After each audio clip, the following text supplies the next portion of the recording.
Nootbaar. Here's a look at the Cubs defense. It's a very good defensive team.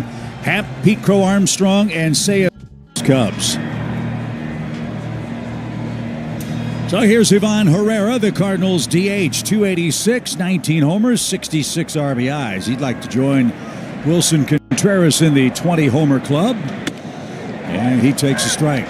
You just heard Al and Alexa talking about the great September for him. 8 home runs in the month. I mean, this guy has been on fire. Really nice last part of the road trip in San Francisco. Waves through that sweeper, though, by Colin Ray. He's ahead 0-2, but 5 for 10, a pair of home runs, and drove in 6 against the Giants.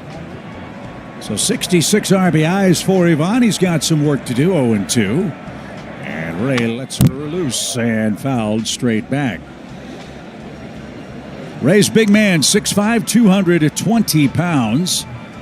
He has been one of the best supported pitchers in the National League this year. He's getting almost 6 runs a game. In fact, the Cubs have given him 3 or less just 6 times this year. So the high-powered Cubs offense looks to support him today as he seeks his 37th career win. As I told you, he's been tough on the Cardinals this year. Just 2 earned runs in over 12 innings before the start of today's play. Another 0-2. Sweeps outside. Reese McGuire has the catching duties. He'll have his hands full tonight. 1 ball, 2 strikes. There's Craig Counsell, second year with the Cubs. They've snapped a 4-year playoff drought. Chicago trying to get to 90 wins, and they're trying to clinch home field advantage over the Padres, who will be their matchup in the wild card round in the National League playoffs. And a swing and a miss. Fastball right on by. Herrera down on strikes. 2 up, 2 down.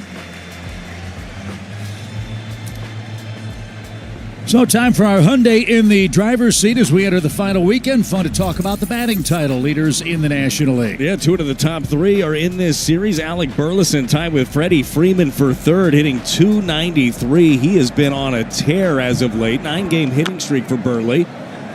Slow roller. Ray's got that. 2 outs on 2 pitches and a strikeout for good measure in between. 9 pitches in the first. Miles Michaelis has had a hot September. He'll take the ball for the Cardinals.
For him, to your point, Chip, you look at what he's done over his last 5 starts, 2.77 ERA. He's mixed in his arsenal really well. And this is a guy, he wants to pitch. He wants to pitch next year, wants to pitch in the future. Boy, he is doing a really good job of showing everybody else around the league what he's got left in the tank. Well, this will be a good challenge for Miles. This is a very powerful Cubs lineup. As we said, they're an 89-win team, and they've got a 31-homer man leading off. in Michael Busch, the Cubs first baseman. And he shoots this one toward right, and a nice running catch by Walker for out number one. Cubs have 6 players with 20 or more homers and 5 with 15 or more stolen bases. This is a very well-balanced Chicago offensive team that's 7th in home runs in the league. Yeah, look at the fact that they have the power, they have the speed, athletic ability. You mentioned them defensively. It's a very strong nucleus. The big key for them had been pitching. They had dealt with some injuries throughout the year, but looked to be getting healthier. Nico Hoerner in a fight for the batting title, as Brad showed you a second ago. He's at 299. He's 4 hits shy of Trey Turner, who leads the league in hits. Hoerner has 175 of them. And why is this guy such a good hitter? Well, he puts the ball in play. He doesn't swing and miss very rarely. He's got the second lowest strikeout rate in the National League, only behind Luis Ariz. He is a guy, though, you do kind of want to attack. 77% of his hits have been singles. That one cracked to deep left center, and that one is not coming back. Nico Hoerner launches a solo home run. Make it 76%. Not good at math.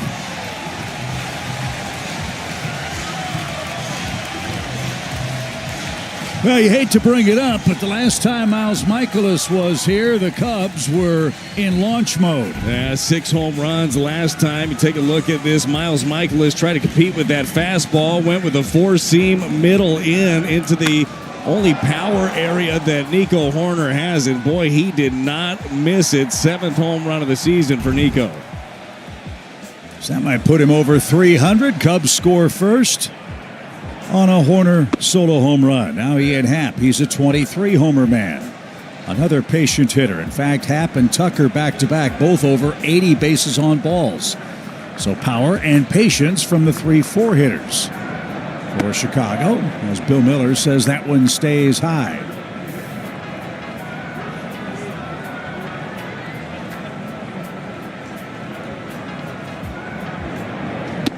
There's a good pitch. A ball and 2 strikes. Well, there's certainly a lot of different ways to win a ball game, but power, man, having that in your lineup is pretty important. Cardinals on the flip side, 146 home runs for them. That's 29th in all of baseball. So you look at a couple of aspects in the future of how you get better. More swing and miss, just like that one right there for Miles Mikolas. He gets his first strikeout with a slider, and more touching some seats with some power. Miles needs 3 strikeouts to get to 100. That would make it 6 years of 100 or more with the Cardinals. And the Chicago fans welcome back Kyle Tucker. He's been on the shelf with a left calf problem for the last 3 weeks. They're bringing him back slowly. He'll be the designated hitter for Chicago today. Well, what an interesting year it really has been for Kyle Tucker here. Remember, he started off on an MVP caliber pace. Then he went through a long struggle. Now, it turned out during that he was dealing with a hairline fracture in his hand, playing through it, zapped him of some of his power, but Cubbies are hoping that he's healthy for a postseason run. It's a huge year for the Cubs. Obviously, it's a big year for Tucker, who's a free agent to be. So he's a 270 man, 22 homers, 73 ribbies. He's scored 89 runs.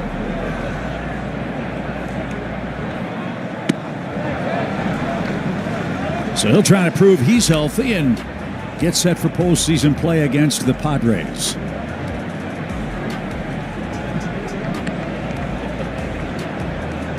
One nothing on a Nico Hoerner solo home run. Lifted foul. It's 2-2. Look at the Cardinals defense. That's presented by Dobbs Tire and Auto Centers. Newtbar, Scott, and Walker left to right. Nolan Gorman gets the start at second base. Brendan Donovan still dealing with that sore groin. So he's out for game 1, and Pedro Pajes will try to control the running game. He's the Cardinals catcher. 2 balls, 2 strikes. And a slow roller that will stay fair at first. Burleson's got that, and that will retire the side. Hoerner goes deep. Cubs striking.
Vote today at MLBtogether.com/Clemente Award.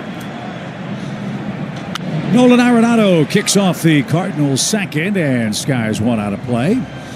Nolan's had a productive return from the injured list. He's been knocking in runs in bunches for St. Louis. RBIs in 6 of his last 8 games played. Little more of that would come in handy today. The Cubs have struck first. I think it's safe to say it's been an interesting last couple of days, hearing the comments of both Nolan Arenado and Sonny Gray, knowing the direction the Cardinals are headed after this season and how that will impact both the Cardinals team and their standing within the organization. Fly ball toward right center, and Crow Armstrong is there. He's got that. 4-out number 1. Nolan Gorman is next. Let's check him out. Our Kia player profile, his work against Chicago. It's been pretty good. 346 the average against the Cubbies in 9 games. 6 driven in, 3 home runs. Love to see him get one in the air today. You know, this young man's got plenty of pop. Looking for home run number 15 on the season. And 75 for his career. But again, I think Nolan at this point in his career said, I want to win. And the Cardinals aren't going to be in a position probably next year to do that as they embark upon a restructuring of the franchise. And Sonny Gray said he came to St. Louis with the intention of winning. He's entering the last year of his contract next season. Brad owed a lot of money, but he at least is going to consider the possibility of agreeing to going to a competitive club. Yeah, I mean, what an interesting offseason it's got a chance to be. Sharply hit and past Horner. So Gorman breaks an 0 for 15 with a bullet to right. There's your first Cardinals base runner. Well, Gorman needed this one for sure. He'd been struggling as of late. 138 in September. Cutter was trying to get in on the hands. Ray didn't quite get it there. The quick hands of Gorman shot right past the good glove at second. But you're right. I mean, this offseason with those moving parts, I think, let's be honest, most were shocked to see Arenado here in the first place in 2025, and glad he was here. But some decisions to be made from both the player standpoint and the organizations.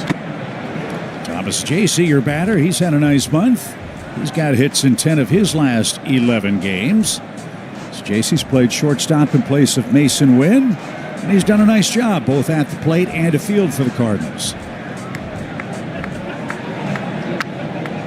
It was really interesting talking with Ali about the state of the club and these young players who are getting some of this extended playing time because of the injuries to Wilson Contreras and Mason Wynn. These young guys have taken the reins and have run with it. So Jaycee, I think, is one of them. Now, how that factors into what he'll be able to do for the Cardinals next year remains to be seen, but the hit tool has shown it can play up here. Well, and so is the versatility, and that's exactly what you're looking for as a young player. You're looking to carve yourself out some sort of a niche, right? And I think that he's done a good job with that. Again, knowing the role next year, not quite there yet. Still a lot to fight for. Still a lot of roster turnover likely to happen in the offseason. But I think Jaycee has done enough to realize that he can help you at this level. Swing and a shot down the left field line. That is curling foul. Jaycee hit the split finger and has an 0-2 count. The Cubs give him the whole right side of the infield if he can poke one that way. We've seen Thomas shoot the ball to right. Well, especially against the slider. Good chance he gets one here. Went the other direction. Sinker in. Ran it in there. But he's done a lot of that. He's done a lot of, with 2 strikes, just spoiling tough pitches, whether they be under the zone or way off. And it's something that really bodes him well in 2-strike counts. The fact that he can be a bad ball hitter. Earlier in counts, trying to hone it in a little bit more. Gorman a short lead. Ray sets and fires.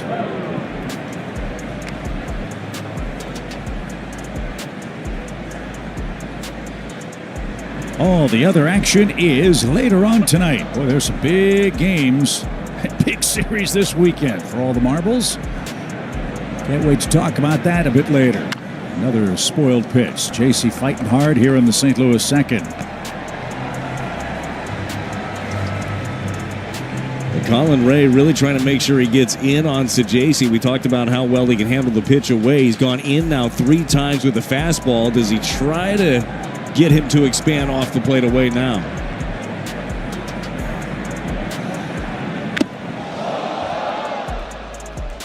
That one tipped and caught, and JC lost the bat. Ray has his second strikeout, 2 away. That was the batting glove's fault. Needs a stickier glove. Or a second one. Either way, slider, good one, down in the zone for Ray, his second strikeout of the day. And that'll bring up Cardinals catcher Pedro Pages, 11 homers, 45 driven in. He's got a hit in 5 straight.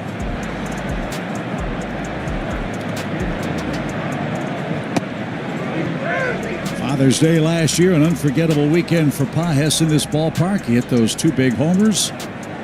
With his dad in attendance, he was very emotional about that, so Wrigley has to be one of his favorite visiting parks in which to play. And on a day like today with the wind blowing out, it favors the hitters. No balls and a strike. Little chopper hit towards second. And the flip to first is on the money, and that retires the side. Colin Ray holds a 1-0 lead, comes up in the second.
His teammates will tell you, win or lose, he's a positive influence in the clubhouse. They have a rule among starters. You can have a bad start, you flush it. When you come in the next day, you better be in good spirits. Everyone says Miles is a positive influence.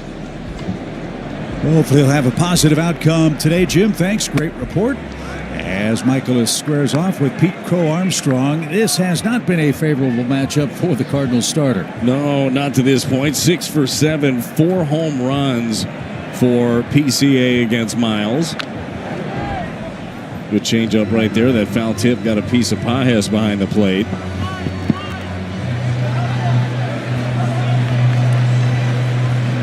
You see, though, Pete Crow Armstrong has not been the same guy. March through July, 868 OPS since the beginning of August, 478. He's had his issues. But he's on pace for an historic season for the Cubs. He's one homer away from being the first ever Cub with 30 or more homers, 30 or more doubles, and 30 or more stolen bases. Pretty special skill set. Not that time. Michaelis heats him up. He's got his second strikeout and quickly 2 outs in the inning. Well, I love the idea right here. He went fastball up for a ball and then doubled up off of it. A lot of times you'll see him in that count roll in that breaking ball. I think it was a wise decision there to stick with the heat. Dansby Swanson hitting 7th. He's got 24 homers and 77 driven in.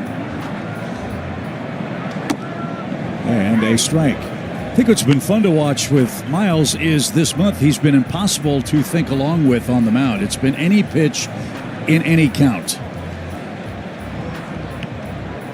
Well, that has really also been kind of part of what he's digging into more. He's just always been a guy that could just go out there and he just rips the normal stuff and being good to go. But he's dug more into the sequencing and how he needs to attack hitters and not falling into patterns. It's bode him well. Popped up at short. So JC drifts out and battles the wind. He's got that. And Michaelis with a quick and efficient.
On the FanDuel Sports Network and streaming on the FanDuel Sports Network app.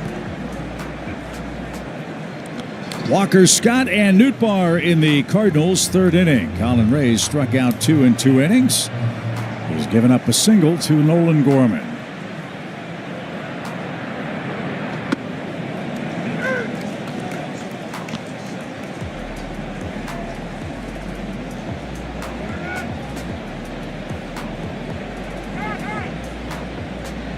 With an 0-2 count, Walker steps out quickly.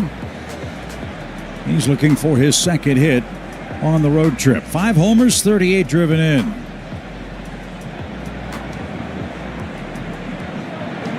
Didn't mean to, but stays alive. Hey, good to have Stubby Clapp back in the first base coaching box for the Cardinals. Stubby away after losing his dad last week.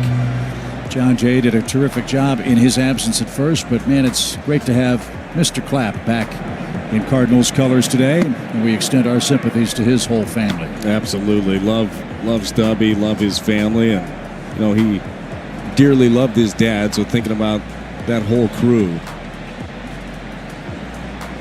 A ball and 2 strikes.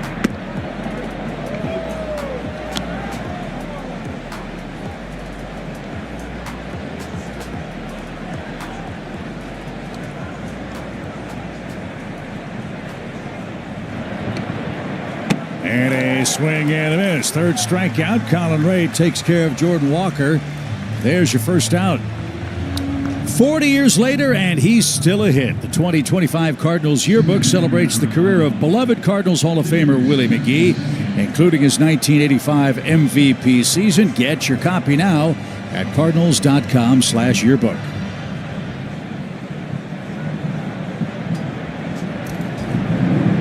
Victor tries to bunt. He's been doing that a lot more on this road trip. I like it. It's got to be a big part of his game going forward. Well, what it will end up doing, first of all, you'll steal some hits, you'll get on base, you'll use that speed tool that is elite.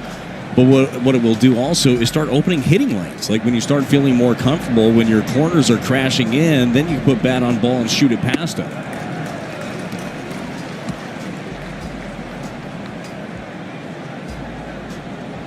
Ray's unfurled all of his arsenal in these first 3 innings.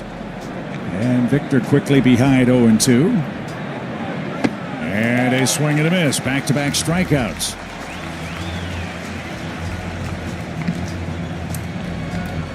Two up, two down. Here's Nootbaar. He flied out on the first pitch. I think when you look at Vic, too, some of the things to work on in the offseason, breaking stuff. Seen that a lot. That was 3 straight curveballs. I'll say this for Ray. He's around the plate. That's his 35th pitch. He's thrown 29 strikes. Well, and when you look at it, too, if you just looked at if we had a map of the strike zone, they're not in the middle. I mean, he is working the edges still, getting some swings on pitches that are probably balls that start to look like strikes. That's the art of pitching. On the ground to first. Bush has that. Ray to the bag, and the Cardinals retired 1-2-3 in the third. Comes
on this Friday afternoon. Cubs lead 1-0 as their catcher Reese McGuire takes a strike from Miles Michaelis.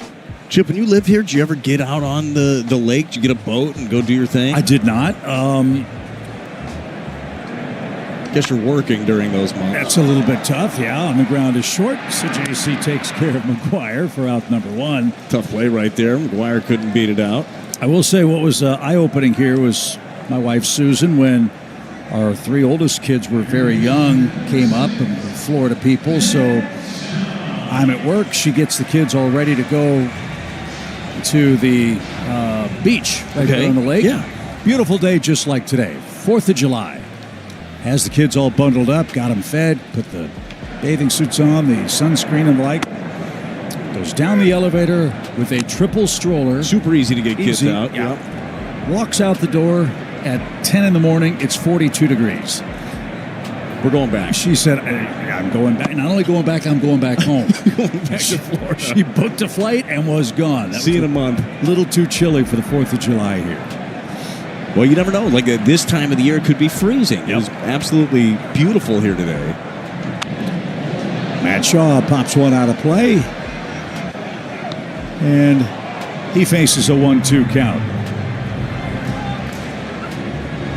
This park has evolved in so many ways over the years. The Ricketts family's done a great job of preserving Wrigley Field. In fact, when Theo Epstein ran things here, kind of like what they did at Fenway Park, they embraced the old and upgraded to make it as state-of-the-art as they possibly could for a facility built in the 19-teens. Yeah, if you haven't been here in a while, you walk around the concourse. I mean, everything looks beautiful. They've really built up the area around here also. Just a different atmosphere. It's a neat place. And for the players, much more amenities even in the visitor side. You remember the old visiting locker room here. It was tough. Of course, lights, the biggest addition here back in 1988. But the new scoreboards, they moved the bullpens from down the lines, which I know you loved. They're now under the bleachers in left and right center. And for the Cubs, their home clubhouse facilities go from the third base bag all the way to the left field line and out under the street. And that went off to our right into the seats where a fan botches a lazy pop-up. Fan from Evanston, Illinois. Came all this way to do that, huh? Too much studying, not enough athleticism. 3 balls, 2 strikes. Did you like playing here? Yeah, until I pitched. Generally, we don't have to dig into those numbers too much. What are friends for? Yes, though. Like it is a really cool atmosphere. You got, everybody in the bleachers yelling at you during batting practice. Crossfire. Sajasi backhand, cut of the grass, and a strike. Good play. 2 outs. Missouri, get ready because FanDuel Sportsbook's on its way. Soon you'll be able to bet all your favorite teams in sports, all on FanDuel Sportsbook. Fans of a certain vintage might remember this used to be a multi-purpose facility. Before the Bears had Soldier Field, they used to play NFL games at Wrigley Field when Mike Ditka was a Bears player. When they renovated the playing surface here and moved the bullpens, there was a crown actually on the field. I know you remember that. You couldn't see the left fielder's feet if you were in the dugout. Like you'd see him at his knees. And so when they went to level the playing field, as they dug down and got the playing surface all evened out, they found the stanchions that held the field goal bars up. It's crazy. Swing and a miss. They're ever hopeful at Soldier Field for the Chicago Bears. 1 ball, 2 strikes. A Nico Horner homer, the only offense for either club so far today. The pitch. I feel like Miles is doing a really nice job and has here as of late of pitching in. They made a couple of nice pitches on the inner half to Bush. In off, you could set some things up now. You made a great point, though, about how differently this Cubs lineup stacks up with this guy leading off for Chicago. It's just instant offense early on in this ball game. Obviously, we've seen that in the past when they had Kyle Schwarber here. Not your prototypical leadoff guy, but certainly works well. Bush takes ball 4, 2 out free pass. Horner coming up. Michaelis made a mistake, and Nico made him pay with his 15th hit against the Cardinals this year. Yeah, Nico Horner, as we mentioned, very tough to strike out. Not generally a power guy, but I don't care who you are, big league hitter. If you're down 2-0, he was looking for one pitch, one spot, and he got it. A fastball middle in that he deposited. So career high in hits for Horner this year. Trying to chase down a batting title. The last Cub, and I hate to bring this up with my partner sitting next to me, the last Cub to win the batting title, Derek Lee. Oh, is that right? Pretty good career because of some people. Boy, he hit me well. Golly. Did they make a TV show about that? Well, not necessarily the show, but certainly an episode of ER. Derek Lee was the guest star. Little kid who was dealing with an ailment. Asked him to hit a home run for me, Derek, and boy, did they pan to me on the mound, serve one up onto Waveland. Warner didn't like that. I have been checking the mail for quite some time for a check for that, have not received it. Yeah, I was about to ask you, is there a royalty involved for that? Boy, probably. That was probably part of the MLB licensing money back in the day. But I haven't seen it lately. 1 ball, 2 strikes. As we reach 2 o'clock here in Chicago, 1-0 Cubs.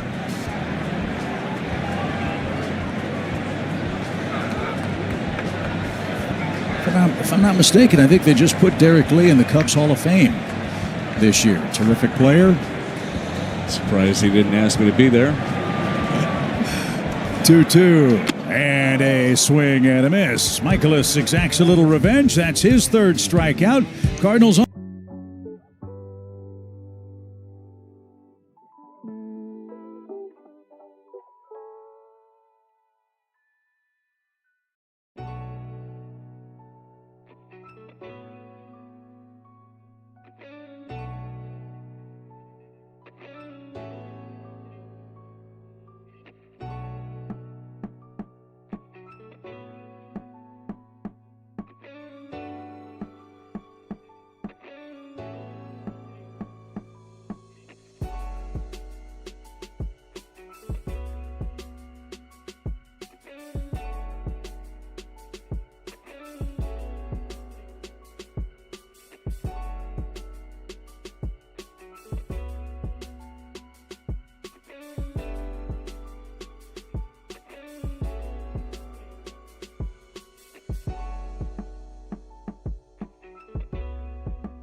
Trying to stay in front of the ball. He said, I've always been streaky. He said, once it clicks, I just try to stay there and keep everything the same. Guys, he says he really wants to get to 20 homers this season. Well, he's got 3 cracks at it in a hitter-friendly park with the wind blowing out. When we talked earlier in the broadcast, Brad, about guys that have taken advantage of their season, Herrera's got to be on that Mount Rushmore, if you will. Oh, no doubt about it.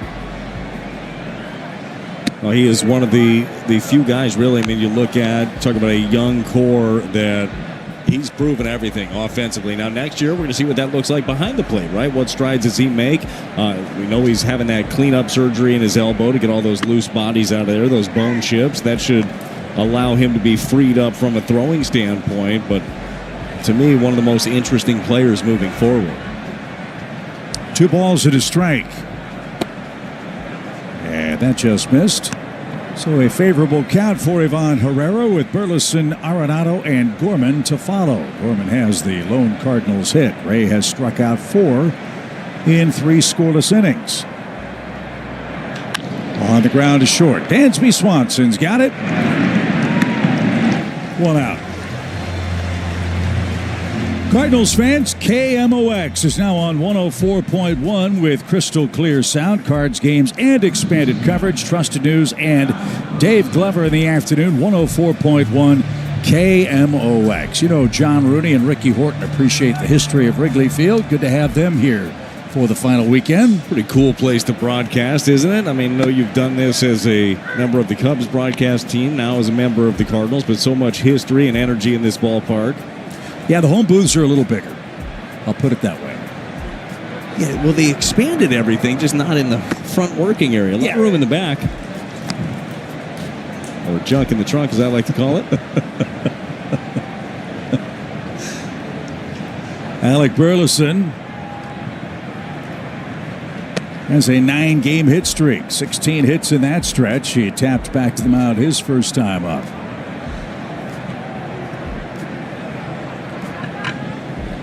Burley, another who's made great strides.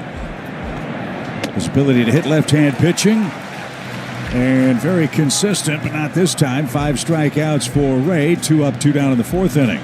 We told you that Colin Ray coming off a career-high 11 strikeout performance, and he's using the whole arsenal. Your Chevy pitch track, 94 that time, riding up above the zone. As you look at this Cubs team, I don't want to say it's a question mark, but you do have to wonder about their starting rotation going into postseason play. As that one hit hard to third. Shaw, nice pick, nicer throw, and in time. Bobbled, but held on to, and that will retire the side. I'll finish my thought.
Home fourth in Chicago. Happ, Tucker, and Suzuki coming up. Michaelis has pitched well. He has struck out 3, walked 1. Trails 1-0 on a solo home run. And this is up and in. 1 ball, no strikes. This guy wears us out. He and Happ's always had good numbers against the Cardinals pitching staff. Hopefully Michaelis can keep him in check. Happ struck out in the opening inning for the Cubs. 23 homers, 242 his average. There's a good one. 2-1.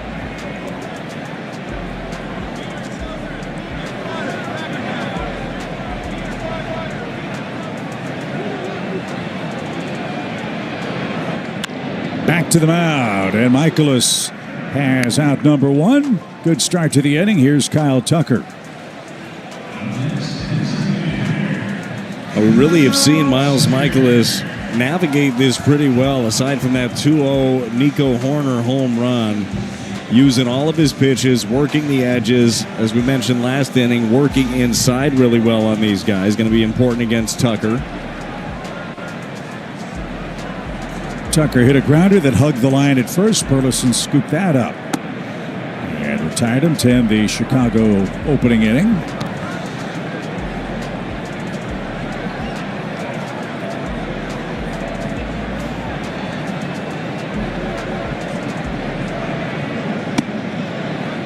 That caught a corner.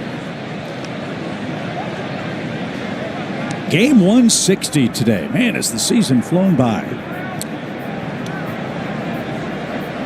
Before you know it, we'll be thinking about pitchers and catchers reporting to Jupiter. As that's pulled foul, we'll try again. Really does tend to go fast, doesn't it, the off season? Because as we know, like the holidays are on you quickly. People have their travel plans, and then all of a sudden the new year runs over. It's winter warm-up, it's Cardinal Caravan, and then it's down to Florida. Got a feeling winter warm-up, Cardinal Caravan, probably going to be a lot of fresh faces out there. 1 ball, 2 strikes. Line into center. Boy, did Tucker get extension on that base hit. So the second Cub knock of the game, it comes with 1 out. That's what we were talking about with Kyle Tucker. You really want to make sure you get the ball inside on him. Was trying to go in there with that one and just ended up running back over the plate. That extension that you mentioned allowed him to smoke one to center. Seiya Suzuki hit a couple of bombs yesterday.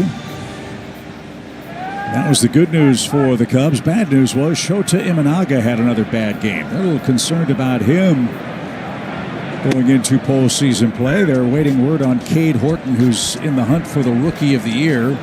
He's been a very pleasant surprise. That's not ideal when you head into a postseason matchup against his team with the power potential as the Padres possess. How's that for some alliteration? Oh, you nailed it. I'd love to hear you do it again, or 5 times fast.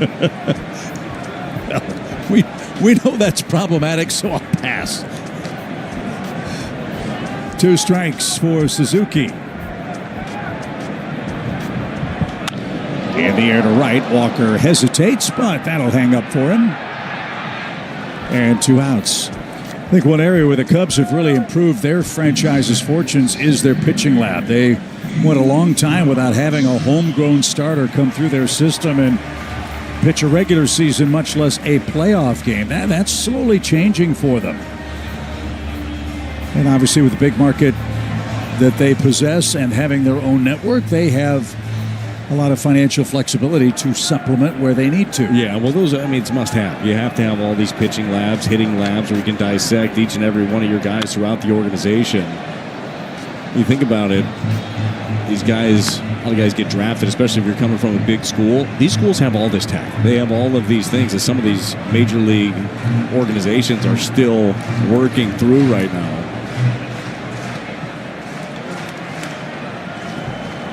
Dorman has PCA played to pull on the infield. Michaelis struck him out his first time up. Mentioned Cole Armstrong's great year. The last Cub 30-30 man was Sammy Sosa, who did it in 1993 and 1995.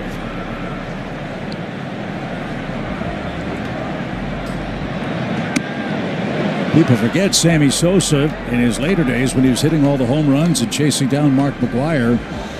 Sammy's nickname when he was a youngster with both the Rangers and White Sox organizations was the Panther. The Panther, huh?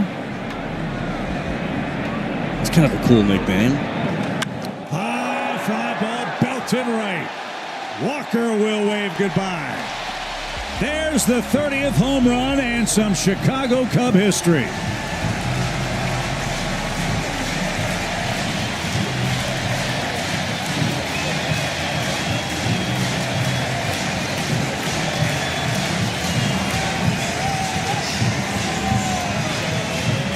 PCA has 7 hits against Michaelis. 5 of them are homers. Central Bank replay. This time it was the curveball. It hung up in the zone, and an absolute no-doubter for Pete Crow Armstrong. So a 30-30-30 season for the Cubs All-Star center fielder. First Cub ever to do that. And he extends the lead to 3. Now a fly ball center. Swanson chases Victor Scott to the ivy. And that will retire the side. Wind blowing out.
Three 0 Cubs. Pete Crow Armstrong makes some Cubs history, a 30-30 season, and he extends the Chicago lead.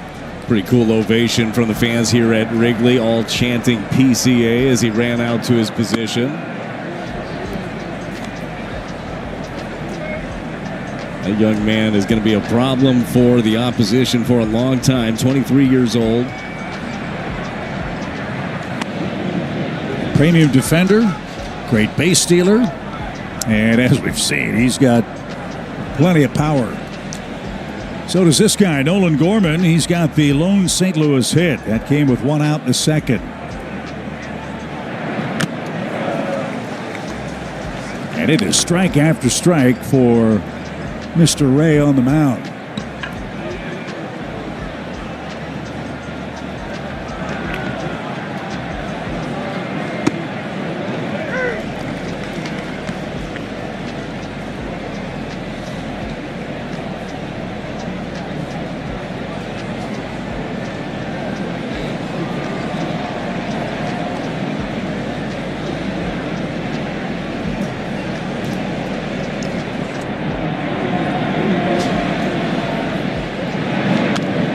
It's out of play. You can tell it's playoff time when you visit the press room and you start seeing scouts from the other Major League playoff teams in attendance. The Padres have a scout here. Toronto has a scout here.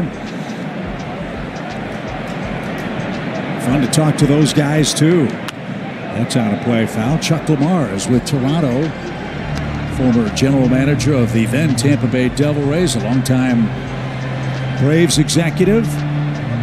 Toronto and the Yankees, both 91 and 68. Cleveland and Detroit, both tied in the AL Central. Man, it's going to be a fun weekend for those four clubs. It's a lot of fun. If you're a baseball fan, and generally I realize that baseball is a regional sport. If you're a Cardinal fan, you're watching the Cardinals. But if you're just a fan of the game, this is your weekend.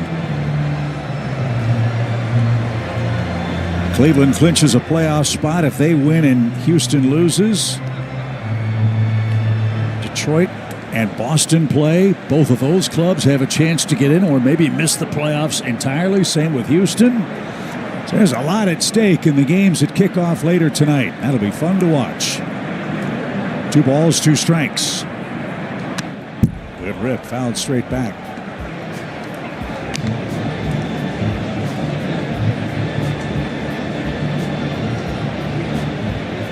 Let's see what he's seeing. A lot of 4 seams, curve. He's got 7 different pitches, showing him 4 in this at bat. And a swing and a miss. 6 strikeouts for Ray. 1 up, 1 down in the 5th inning. And it's JC's next. Well, it has been smooth sailing for Colin Ray to this point. I told you 7 pitches, 4 seam. He's got the split, slider, sinker, curve, sweeper, and then the cutter. It's a lot to start processing when you're up there at the plate. In our league, the Phillies and Brewers have wrapped up first-round byes. All that's left to decide is who has the number 1 seed. Milwaukee controls its fate.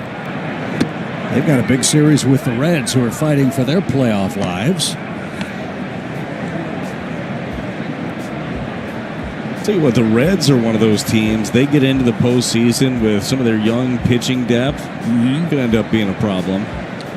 They've got some thumpers, too. And, of course, the always electric Ellie De La Cruz. You never know what's going to take place when he steps in the batter's box. He ended his long homerless drought last week.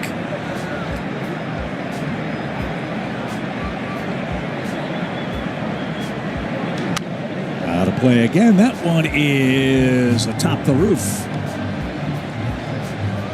2 balls, 2 strikes for Thomas Ajayci. The Cardinals have 1 hit.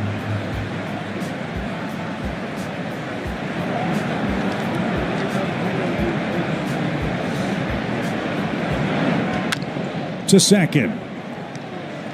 And sure-handed Nico Hoerner with only 4 errors gets the hop he wants. And 6 ground ball outs for Ray. The holidays are right around the corner. Let the Cardinals special events team help you plan a memorable party for your guests in Busch Stadium or in Cardinals Nation. For more information, visit cardinals.com/holiday parties. Pedro Pages rolled out to second.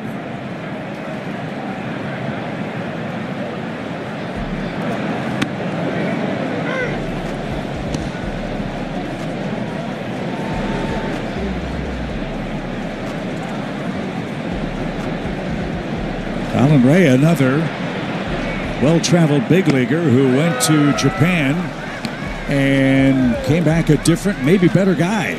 Played for Fukuoka, got to say that carefully, in the Japanese league back in 2021 and 22. You probably got that right. Then after that, went to Milwaukee. Actually went to Milwaukee, went to Japan, 2 years back in Milwaukee, and signed a 1-year deal here with the Cubs in January.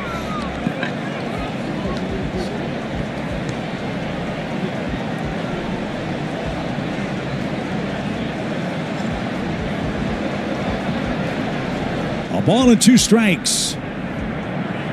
And Pages couldn't handle the sweeper. 6 strikeouts for Ray. And a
Request free in-school assemblies. More info at cardinals.com/school program. You wear a bird hat, you got a chance to make the broadcast. Those are some brave souls. They're sitting in the bleachers here at Wrigley. I'll get some. That guy will peck your face off. Kidding me with that hat? I think he's scared of any Cubs fans out there. He's rocking that bad boy.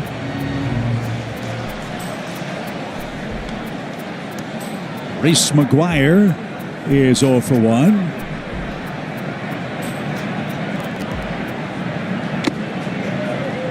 And quickly, 0-2.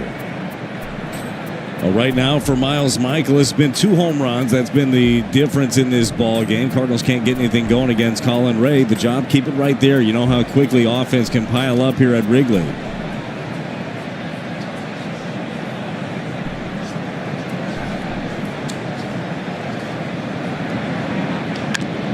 That's to first. Burleson flips to first. And nicely done. McGuire retired on a grounder. And there's your first out. We mentioned for Michaelis, lifetime 72 and 74. He's a 500 pitcher with St. Louis, 69 up and 69 down.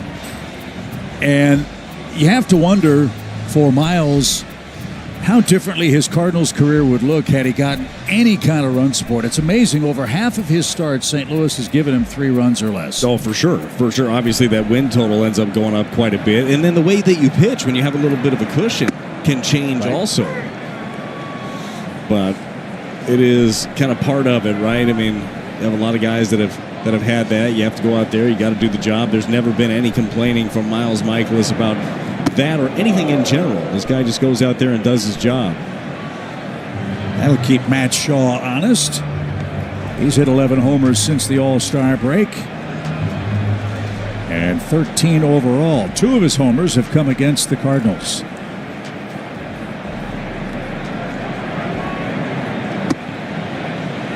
They are letting it fly. That's what Billy Williams used to say here, the Cubs Hall of Famer. Hit it high, watch it fly, hit it low, and watch it go. That was before they put the giant scoreboard in left. You could hit the ball under radar, as they said, and shoot it over the 368 sign, even when the wind blowing straight in here. And a swing and a miss. Michaelis, that's number 100. So Miles Michaelis has his 6th year of 100 or more strikeouts as a Cardinal. That's a nice milestone. 2 away. A little more on this one, too. Central Bank replay. 96-mile-an-hour heater at the top of the zone to get the swing and miss of Matt Shaw.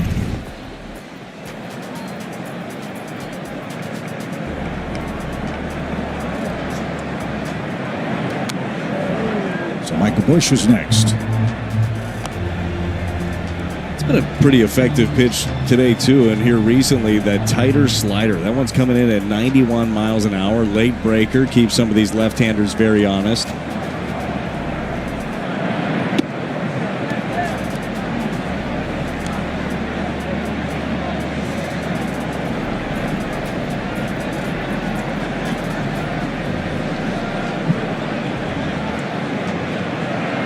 That's outside. Something else the Cubs have done an excellent job at is they've acquired cornerstone players in trades. Busch is one of them. They got this kid before last season from the Dodgers for Jackson Ferris and Zahir Hope. The Cubs got Pico Armstrong from the Mets for Javier Baez. That was before Craig Counsell was here. But that's part of it too. You make deals you hope you hit on, and at least in those 2 cases, they certainly have hit pay dirt. Yeah, look, and that ends up being the hope for any organization. You don't make deals for the sake of making deals. You trust in your evaluators and believe that you're going to be able to turn it into something. Well, foul, still 2 balls, 2 strikes. Last time the Cubs won 90 games, 2018. 7th most homers in the game. They've hit 2 of them this afternoon. Play. Good battle here with Busch. The first player named Busch to hit a homer at Busch Stadium. Remember that? And he has gone deep 31 times this year.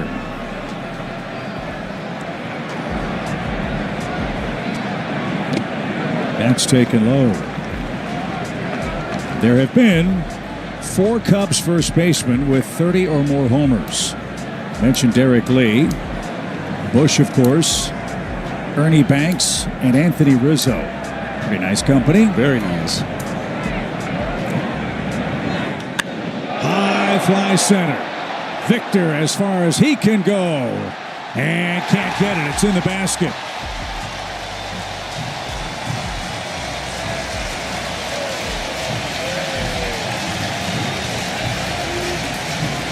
It's 32 and counting for Bush in the home run tote board. That extends the Cubs' lead 4-zip. On the 8th pitch of the at-bat right here, Bush gets a fastball elevated. Chevy pitch tracks. That's an area in which he has not really handled the ball very well this season. There has been room up top, but he saw that one, got the hands to it, got it in the air, and got it out of here for number 32.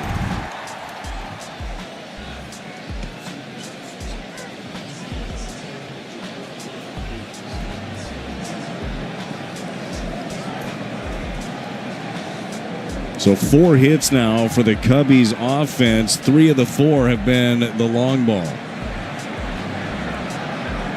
Action begins in the Cardinals bullpen. That one up the middle. Nice pick at second. And a throw to first by Gorman is in time. 3 homers for the Cubs. Michael Bush makes it 4.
Jordan Walker, here's his body of work against the Cubs. That's our BJC Healthcare difference maker. Yeah, only 3 games here for Jordan, but 5 for 11, taking advantage of his opportunity.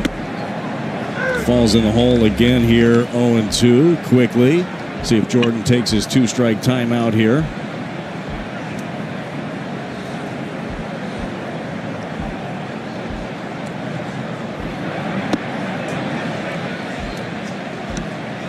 Somewhat ironic, it is National Singles Day.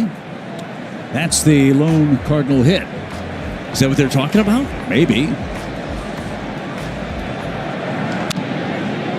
That one fouled away at the plate. Try again. 1 ball, 2 strikes. This is a great place to mingle if you're single. Bleachers in left and right. Guessing that you've never had a chance to sit in the bleachers. I'm sure it's a cool environment, though. It's a blast.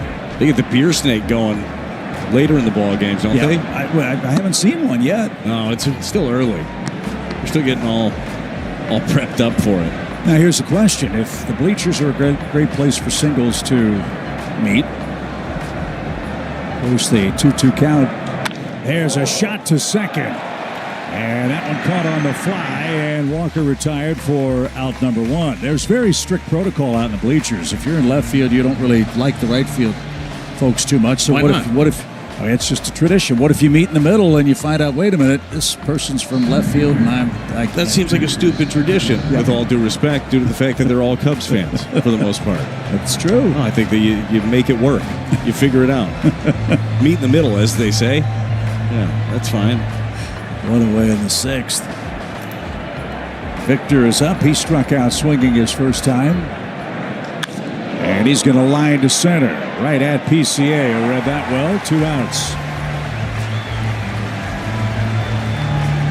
The newest issue of Cardinals Magazine takes you deep inside the development of Ivan Herrera, one of the game's most exciting young hitters. Get your copy now at cardinals.com/magazine.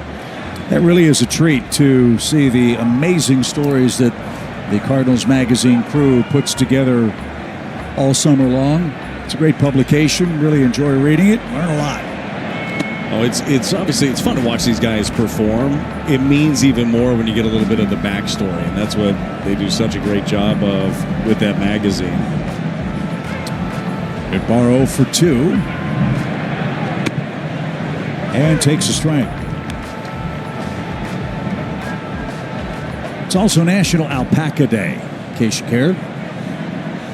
I think they deserve a day. Now, those are the ones that spit at you, right? I can't remember if it's the alpacas or the llamas. Oh, no. It could be the llamas. Maybe they're both spitters. I'm not sure.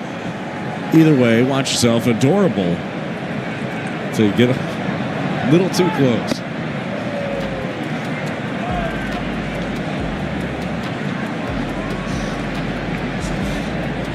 Three balls and a strike.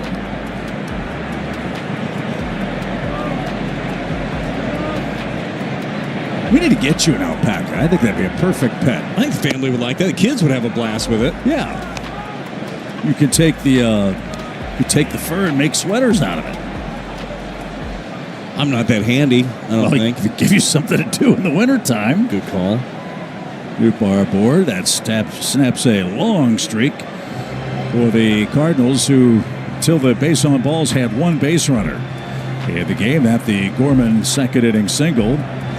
So it's first time for Ray to be in the stretch for a while. Dangerous hitter up is Ivan Herrera. We'll see what he does after a quick word from BJC Healthcare.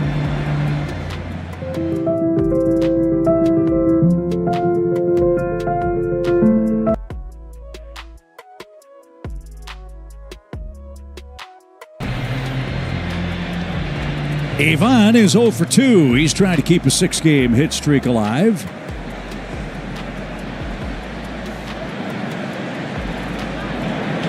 And a shot off the glove of Dansby Swanson. He had it timed up, but just couldn't connect. So Herrera with a bullet to short. And two are on with 2 outs for St. Louis. Burleson coming up. Well, I realize that there hasn't been a ton to show for it, but 3 very hard-hit baseballs this inning. This one just clanks off the glove there of the Gold Glover Dansby Swanson. So that's the second St. Louis hit. And now Burleson can make things interesting. Cubs lead at 4-0. Burleson could make it a 1-run game if he cracks his 19th homer.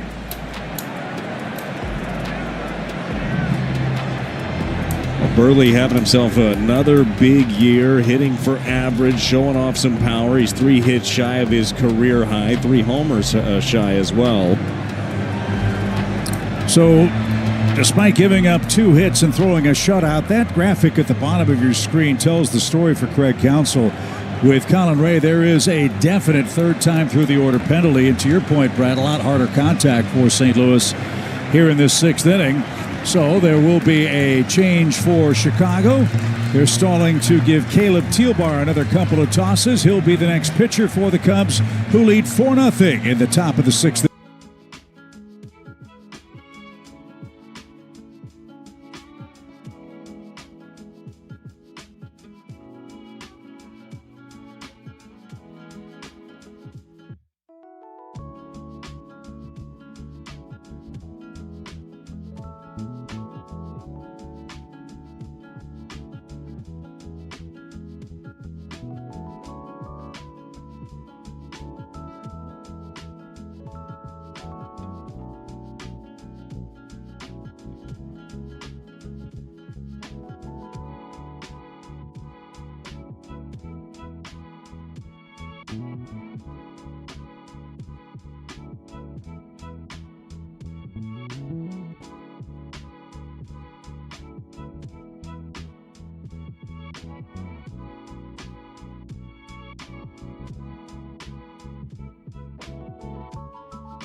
Where Alec has made such great improvement. Last year, lefties really gave him fits. I think he's done an excellent job of giving himself a chance, lefty versus lefty. Let's see if the Cardinals can cash in this sixth-inning chance. Burleson's 3 hits away from equaling his career high for a season. Yes, it's a 4-run game, but yes, the wind's blowing out. And yes, Wrigley Field, as you know, is a place where your fortunes can turn in an instant.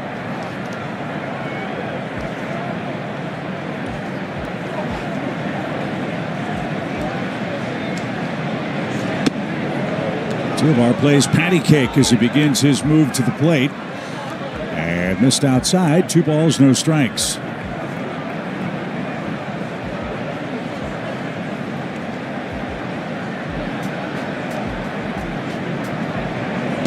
Three and 0.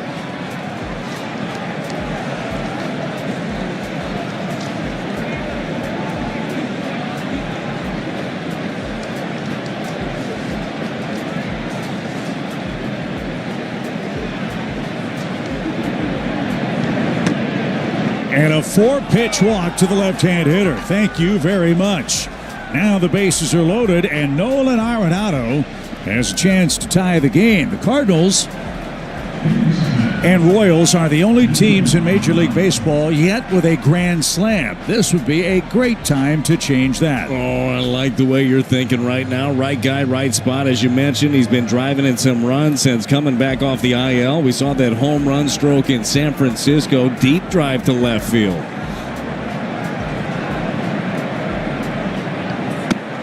That one finds the mark. And a Wrigleyville cheer for Teobar. Throws his first strike. 11 homers, 51 driven in for Arenado. He's knocked in runs in 6 of his last 8 games.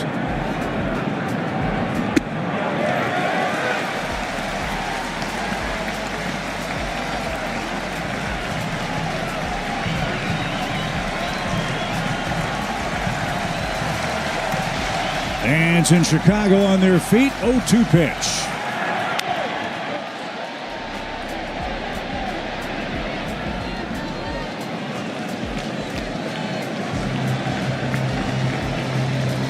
Cardinals base runners, Nootbaar at third, Herrera at second, Alec Burleson at first.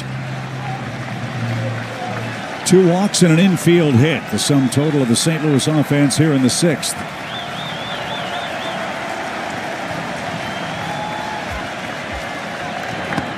Struck him out. Cardinals load him up, can't break through.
I'd say a pretty good body of work. Pretty amazing, too. 203 starts.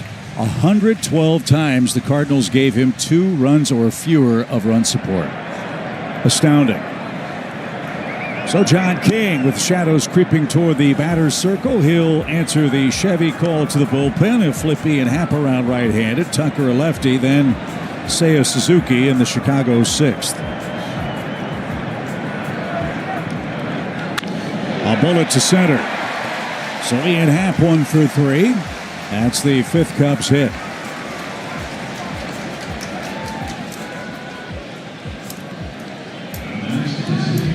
Let's see this one here from John King, your Plaza Tire Service pitch track. Sinker. Nice job by Ian Happ to stay on plane. Lace this thing to center. Looking for a ground ball here off the bat of Kyle Tucker. Who's nursing a calf injury. We'll see how he runs if there's a chance to get a double play. And when John's right, that's a distinct possibility. Get the ball on the ground here. And he missed outside. 1 ball, no strikes.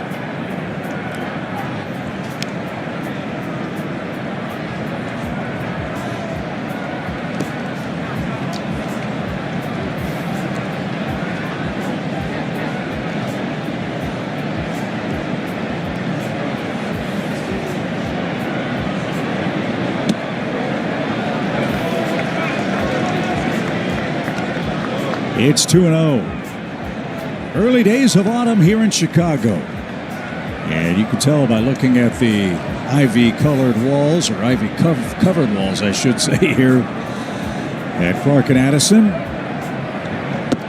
They're starting to change color with October right around the corner. Does it seemingly happen overnight here, too, where it's like, well, put away the shorts. Yep. Parka time. They can happen in the middle of a game here. When that wind shifts off Lake Michigan and blows in, it's tough place. That's the thing about Wrigley. People think it's just a hitter's paradise. The wind blows in and across more often than it blows straight out like today. As a 3-1 pitch instead to first. That's why any ball in the air at this ballpark, you never take your eyes off of it because it could be an adventure. Yeah, we were talking about that with Brendan Donovan. Remember the wind-blown game on Father's Day weekend here? Yeah, it was Patrick Wisdom that hit a deep shot. Looked like it was set to be on Waveland off JoJo Romero, and the wind blew it all the way back from over the fence. So that proved to be a game-winning moment for the Cardinals. All the old greats would step out, look at the flags at every pitch because they can change in a moment's notice. This one hit high in the air to center. Victor, though, is going to have room a step shy of the ivy. Tagging at first is Happ. He's going to move up and stands at second. Productive out for Tucker.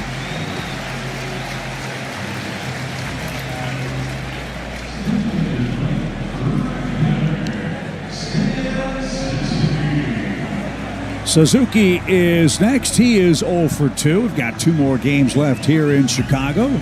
Let's check in with the Cats, see how the Redbirds' pitching plans shape up for the final 2 games. Well, Ollie Marmol says the Cards will start Kyle Leahy on Sunday and skip Matthew Liberatore's start. Ollie says there's no need to push Libby at this point. Leahy said he's not changing any of his preparation. He said it's game 162. He'll just go out there and try to put up zeros. And guys, Leahy could be in the starting rotation next season. That's something they're looking at. I think everybody would be excited about that, Brad. And Ollie said as much in our pregame chat with him. Might as well give this kid a taste of it because that's what the plan is, at least as we contemplate spring training. Yeah, look, when you see the way that they have utilized Leahy this year, it's been multiple innings, and they have intentionally gotten those innings up for him. He'll end the season right around 90 probably, and then you can add on top of that, and you got a pretty respectable starter's workload. No chance for Pajes. That skipped away from him. Happ moves up 90 feet. But I think that when you look at the idea of starting Leahy on Sunday, it's a great feeler for him. Like to go out there, the emotions of starting a game, and Kyle Leahy to Jim Hayes saying, hey, I'm not changing anything. That's a great approach. But it is different. The routine's different. The build-up, walking in from the bullpen at Wrigley, packed house, people on you. It's an exciting one. Infield comes in. 1-2 pitch. Just missed. Plus the preparation part of it, right? Kyle's always prepared, but it is different preparing every fifth day as opposed to waiting for that bullpen phone to ring. Swing and a miss. There's a good pitch. And King strikes out Suzuki. Can't drive home number 98, 2 away. Here's Pete Crow Armstrong. Cubs history, his last time up, our Budweiser play of the game. His 30th home run of the season.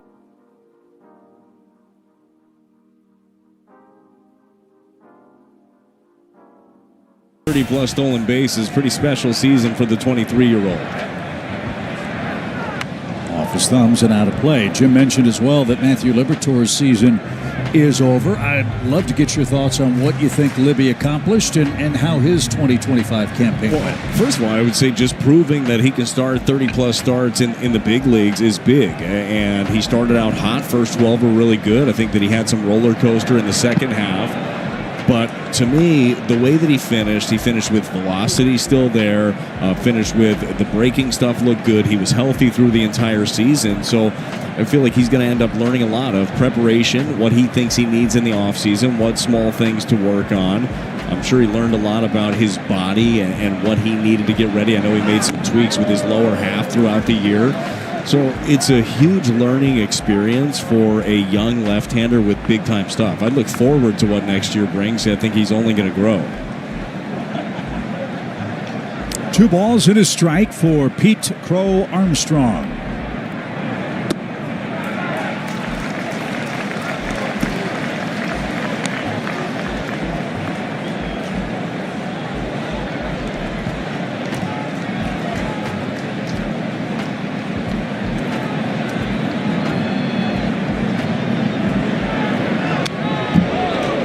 Vicious swing and foul back to fill up the count.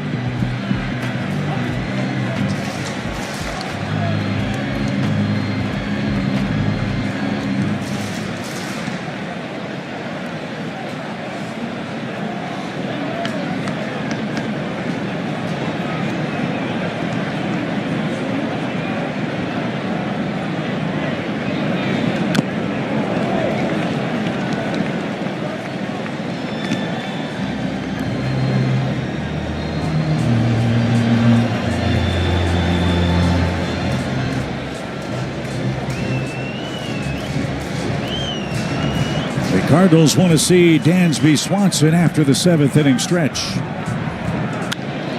To left center. But Victor's going to track that one down, and that will retire the side. King works around a leadoff single. It's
$1,000 to the Make-A-Wish Foundation. Nolan Gorman's got a shot, but he's got the lefty on the mound. Caleb Teobar pushes him off the plate, ball one. Gorman had the first of the Cardinals' 2 hits. That was in the 2nd inning. Then Colin Ray went on a run, not allowing a base runner until the 6th inning. At one point, he retired 13 straight. He was dotting with everything that he had. A 7-pitch arsenal. Ball started to get hit hard, though, in that 6th inning. You'd have to imagine that this is probably the last hitter that Thielbar will see, the lefty Gorman. I know they have the right-hander, former Cardinal Andrew Kittredge, going in the bullpen.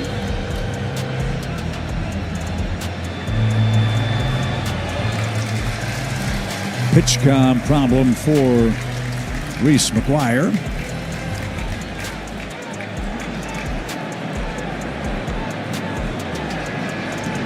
And Gorman digs back in. There's a shot headed for the right field corner. Good swing. And Gorman around first. He's on his way to second. Gorman has a multi-hit game, a single and a double after he snapped his 0 for 15 earlier today. Well, you love seeing this here for Gorman. You know that his playing time had been zapped when Arenado came back. Your Central Bank replay, left on left with the slider, hangs on it, and a hot shot down the line for the double. Good swing right there from Gorman. So Teobar faces 3 batters. He walks 1, gives up the double. Former Cardinal Andrew Kittredge is warming up and coming in now for Chicago. It's a 4-0 Cubs lead. Game 1 at Wrigley.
Sign him up, by the way.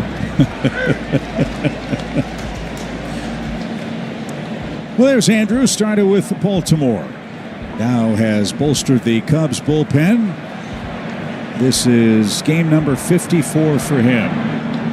And he surrenders a base hit to Sajaci. So the Cardinals have first and third now, nobody out. Things getting interesting here in the 7th. Well, how much have we talked about this? This Cardinal offense, relentless, especially late. One of the better offenses in baseball, innings 7 through 9. Plaza Tire Service pitch track, 96-mile-an-hour sinker. Just nice, smooth swing to single into center. Got something going. First and third, nobody out. Andrew changed his walk-in music. He was a working man, right? Yeah. Today it was Crimson and Clover, I think, from Joan Jett. Okay. There's got to be a reason behind it. Have to dig in deep. I didn't know the song. That's on me, though. Well, we're even. First and third with nobody out. And downstairs for Pages. Well, the Cardinals making some noise here. Third time through the order, they've had much better looks. Couple of walks, 3 base hits. But no runs yet. Let's change that. Up and out of play, off to our right.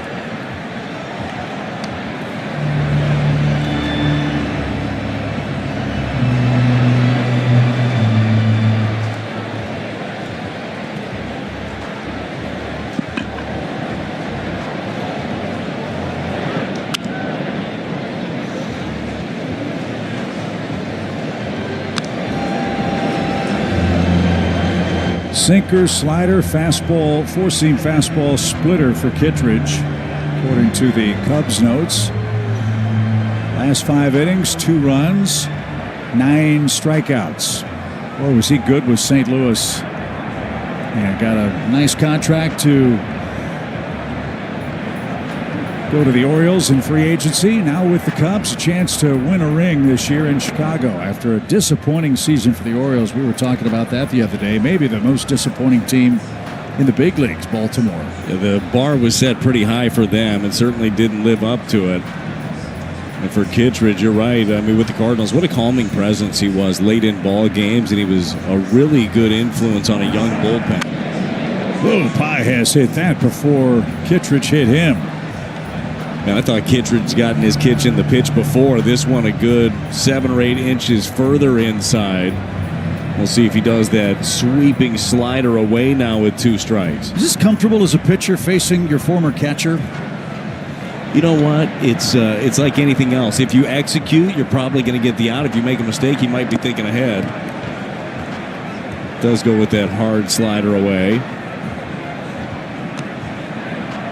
Yeah, with each passing moment, the shadows of the roof creeping closer and closer to the plate. Tough to come back in the late innings at Wrigley Field like that. You think about Lee Smith in his day throwing BBs with the shadows. First and third. And Pages fighting hard here. Love it.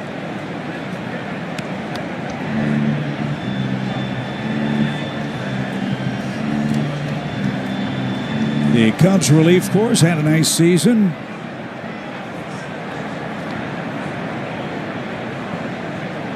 Over 500 strikeouts as a group. The pitch. And add to that, Pages down for the second time with the sweeper. And first and third, 1 away. It's Jordan Walker's turn. Well, this one a little bit bigger. Really opened him up inside with a couple of good pitches. And you see how late that break is on the plate. Almost impossible to not offer at that pitch.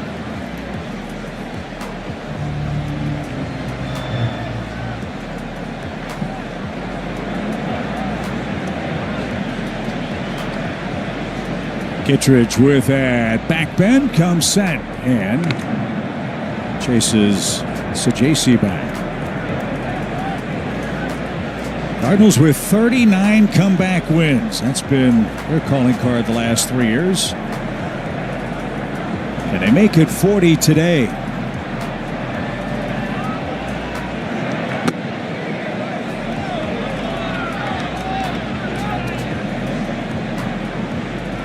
Ray started, gave up 2 hits in 5 2/3 innings of shutout work.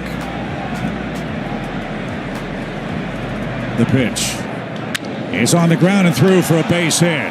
Gorman will score the first Cardinals run. Walker hits it hard and drives home RBI number 39.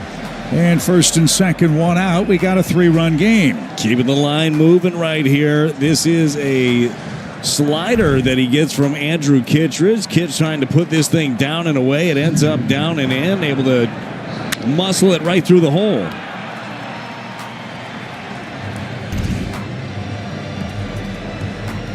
So Walker's second hit on the road trip turns into a ribby. That run belongs to Tealbar. First and second, Victor Scott. He's 0 for 2. A strikeout and a lineout. He went.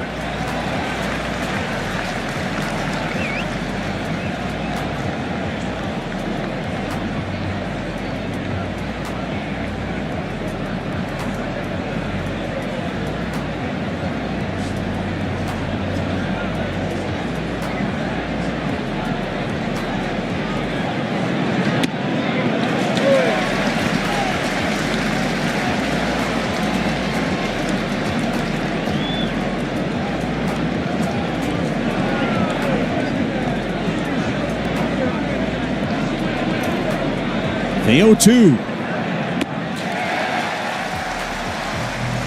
2 outs.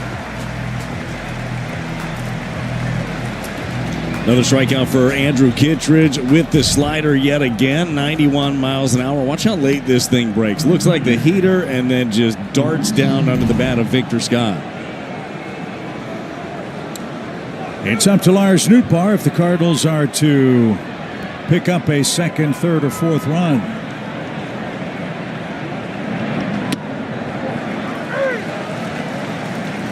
Lars 0 for 2. He walked back in the 6th. Cardinals loaded the bases with 2 outs in that inning. Couldn't break through. Now it's 0-2.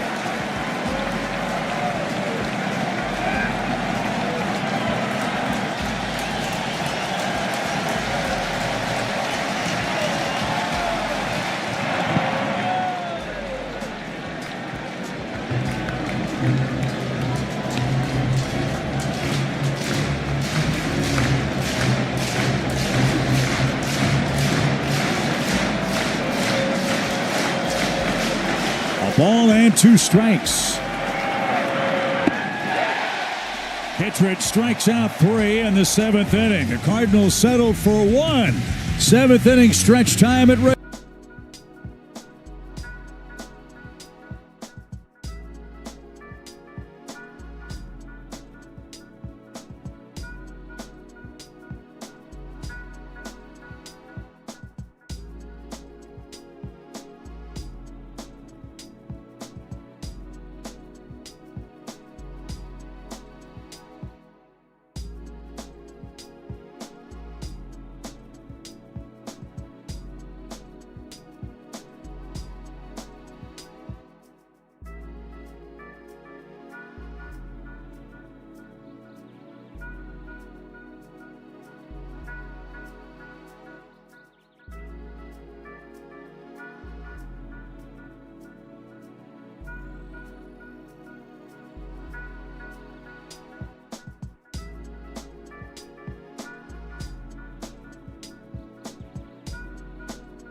season ticket account executive and more. Visit Cardinals.com/season or call Joe Strom and ask for Joe directly, 314-345-9000 for all your info.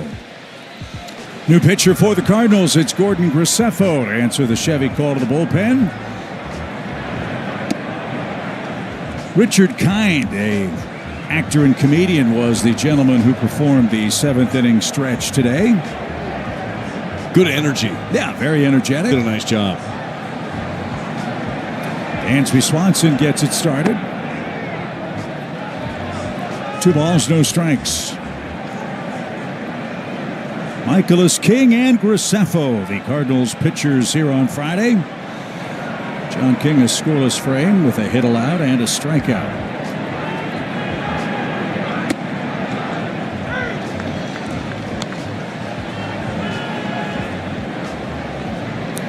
Swanson, McGuire, and Shaw, the Cubs trio. They've hit 3 homers today.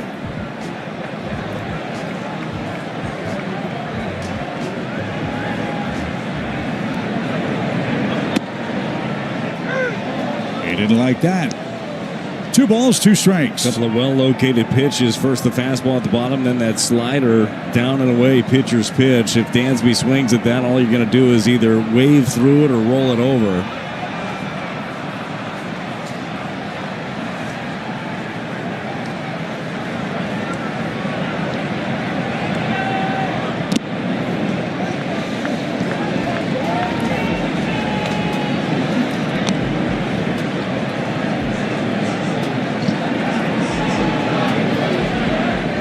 So a full count coming for the Cubs shortstop.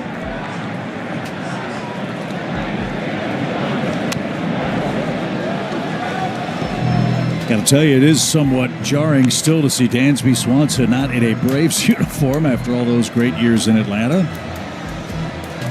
The Cubs locked him up with a nice long-term deal, and he's made himself quite a home here. 3 balls, 2 strikes. And down low. Swanson walks to start the 7th.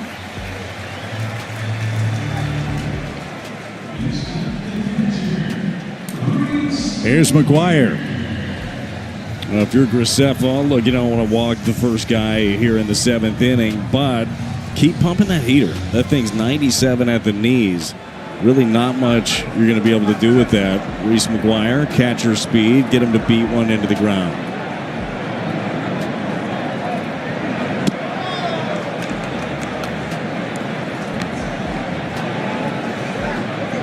Well, he had his hands full with that curveball.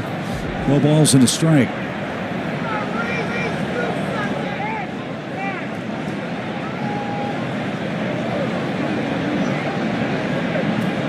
Reese McGuire takes a second for himself.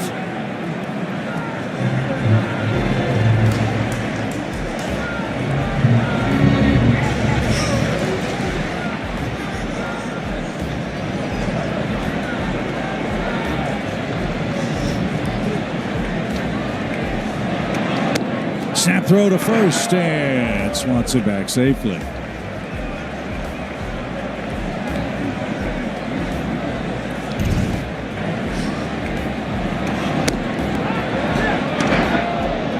Made it close.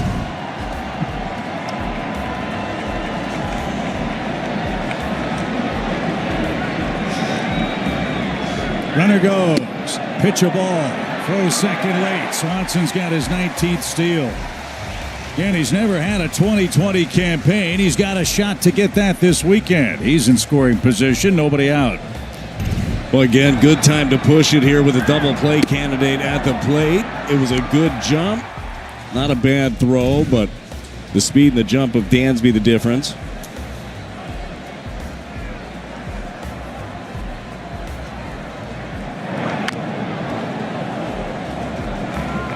McGuire yanks that foul toward the Cardinals dugout.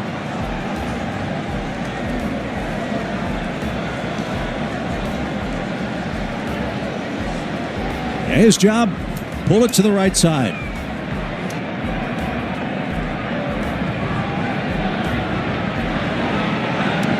He cannot swing and miss. That won't advance the runner. And McGuire's retired. He's 0 for 3.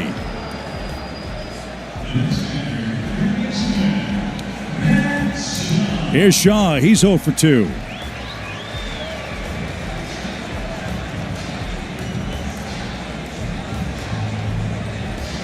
I like how aggressive Graceffa was being right there, trying to pump it in at the bottom.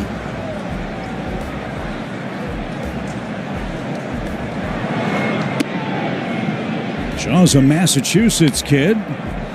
Played college ball at Alexa Dat's alma mater. He's a Maryland Terrapin. I like turtles, Chip. Really? Yeah, big turtle fan. Okay.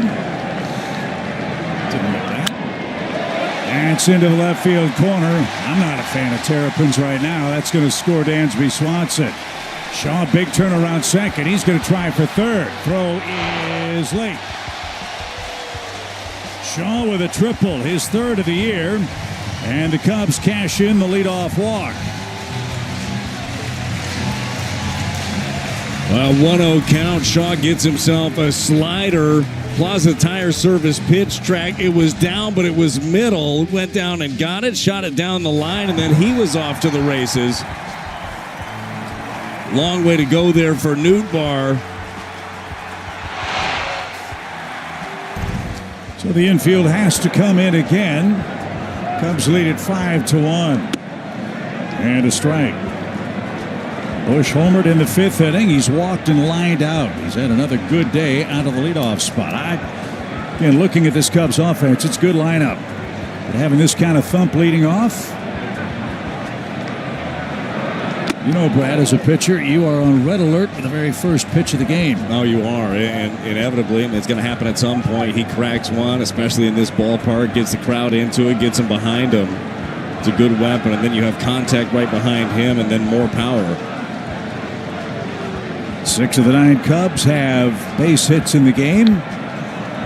2-strike pitch. It's in the dirt.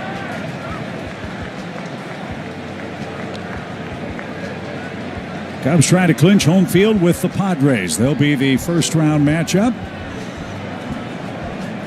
That'll be an intriguing matchup as the shadows creeping ever so close to home plate.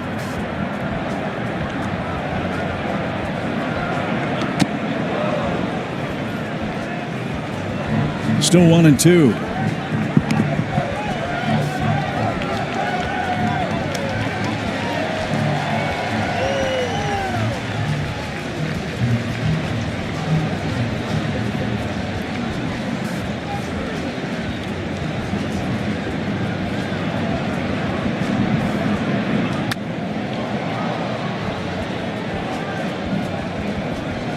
Daniel Palencia is getting ready in the Cubs bullpen. He'll come on for the 8th, it appears.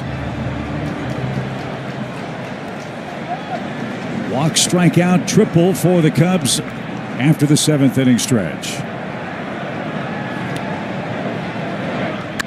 That's hammered into the corner. That's a fair ball. That will score Shaw. Bush around first. He's on his way to second. Back-to-back extra base hits for the Cubs.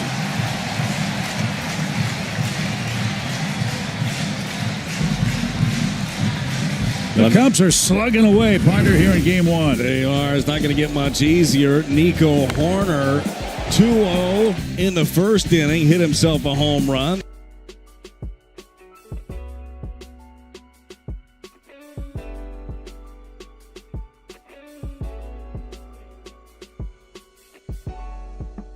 At second base, another RBI situation. Dusty Blake's going to go out and talk to Graceffo, try to slow things down. Going to need some innings out of Gordon right now.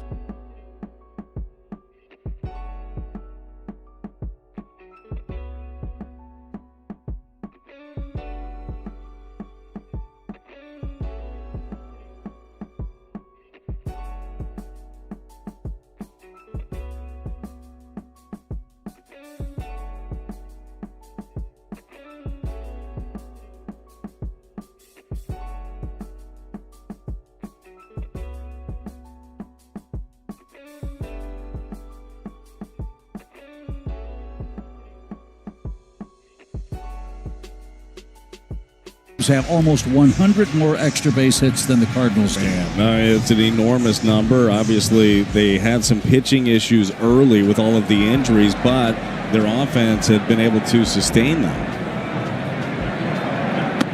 So as you said, and as Jim Hayes reported earlier in the game, with the possibility of Kyle Leahy starting the game on Sunday, got to get Graceffo through the 7th, maybe the 8th today. We'll see how it plays out.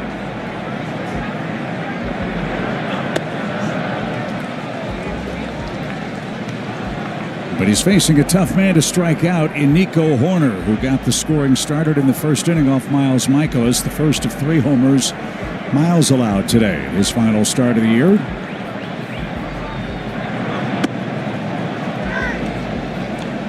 It's a good breaking ball to be able to steal a strike with right there. 2-0. Remember, that's what Horner hit the home run on. It was a Miles Michaelis middle-in fastball, just cheating with the count in his favor.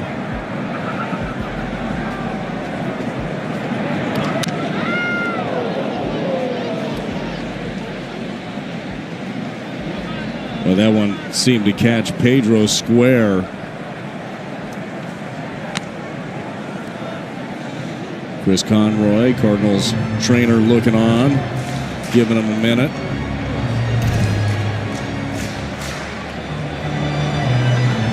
Just caught the inside of that left thigh. Then the right one on a ricochet for good measure. Why wouldn't it? At least it didn't hit the full triangle.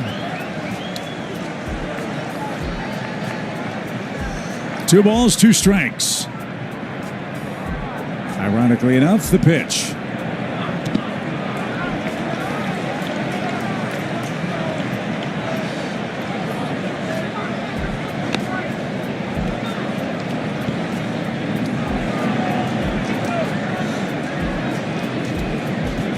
A lot of pitches for Graceffo here. Chris Roycroft is playing catch now. And that's foul. Hit twice. We'll try again. Again, that's a challenge here at Wrigley Field. In the old days, before they added the stands down the left and right field lines. Oh. They get the ear flap? I think so. I feel like he'd have been a little bit more demonstrative had it caught him in the lips. First, the 3-2 pitch. Back up the middle, and Sajasi knocks it down. That saved a run. Corner, though, an infield hit. Again, he just doesn't strike out. He battles, and then put it in play and keeps the rally going for the Cubs. Their 3rd hit of the inning.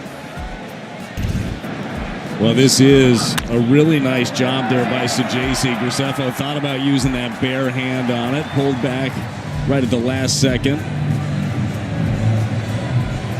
I didn't think off the bat that Sajasi, from where he was playing, had any opportunity to get to that ball. But nice speed, nice range to keep the ball in the infield. Now Happ is up. He's 1 for 3. Happ, another 20 home run season.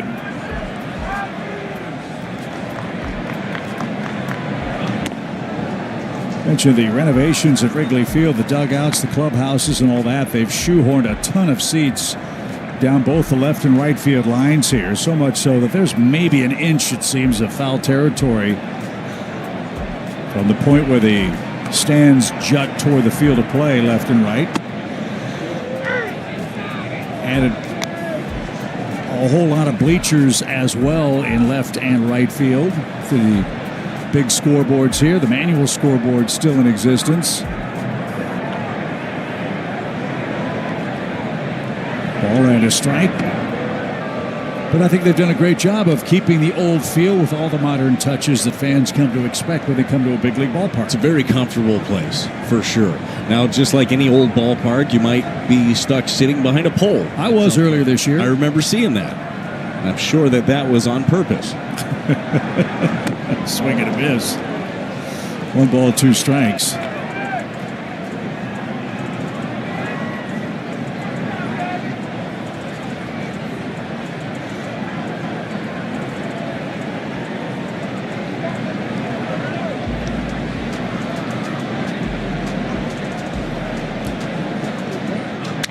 Broken bat, little pop. That's going to sneak into left for a base hit. That'll score a run. Bush comes home. Happ has an RBI. And the Cubs extend the lead at 7-1. Yeah, Cubbies are living right now. This one is blown up. 95-mile-an-hour four-seam fastball. Wanted it up and in. Got it there. Shattered the bat, but muscles it out into left field for another one. So Graceffo faces 6 batters. He retires 1 of them. 4 hits, a strikeout, and a walk. Chris Roycroft was getting warmed up. He will come on and try to end this 7th inning.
Let it rip. That was a good pitch and results. Strike one. That's the thing with Roycroft. You know his stuff is good. It's about trusting it within the strike zone, being able to elevate when you want to, but running that sinker down and away from the lefty's good. Nice slider that plays off of it.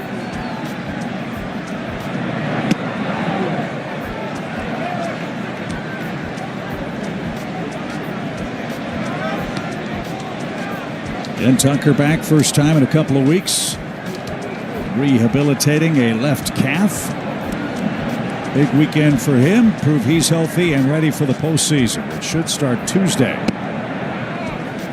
Cubs and San Diego Padres. That'll be a fun matchup. You talk about a star-studded series. That's going to have a whole constellation of stars.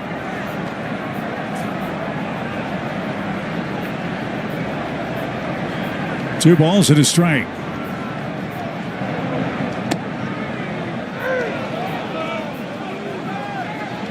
This is where it's really tough for the hitter. The shadows now have covered both batters' boxes. The pitcher and outfield in bright sunshine.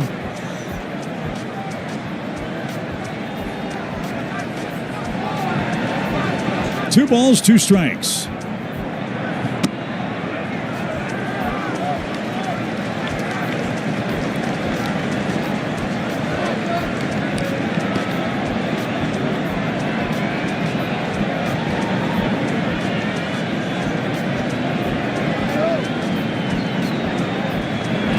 The 3-2. Runners hold. And ball four.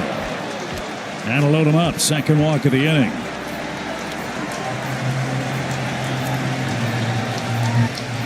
So Graceffo and Roycroft, the Cardinals sent, if you will, for a relief pitcher. Leadoff walks to the first batters they face. Now Suzuki bats, bases loaded. He's looking for home run number 30 and looking to get over the 100 RBI mark. Yeah, already career highs in homers, in runs driven in. Big adjustment that Suzuki made, and it's easier to do it when you got some depth in the lineup. He became pull happy, and he's trying to drive the ball to the left side. He would try to spray it all over the yard a year ago. Numbers still good, but not like they are this year.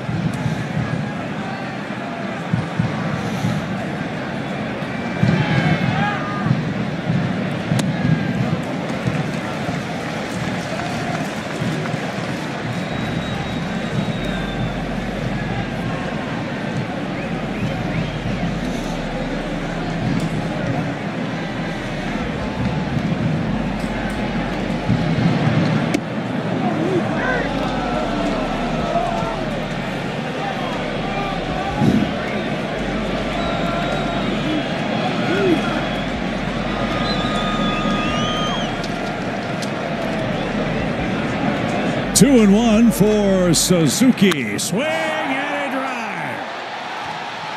Grand slam.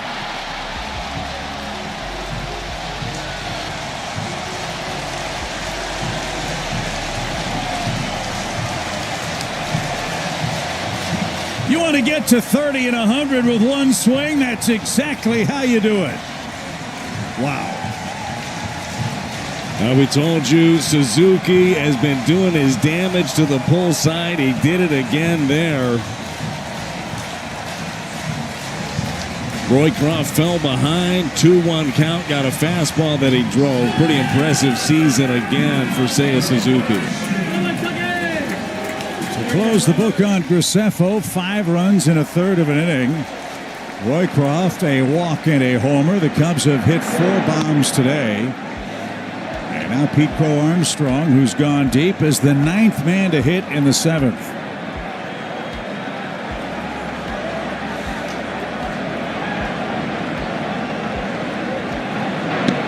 And Roycroft yanks that one and nails Pete Crow Armstrong, who's down on a heap.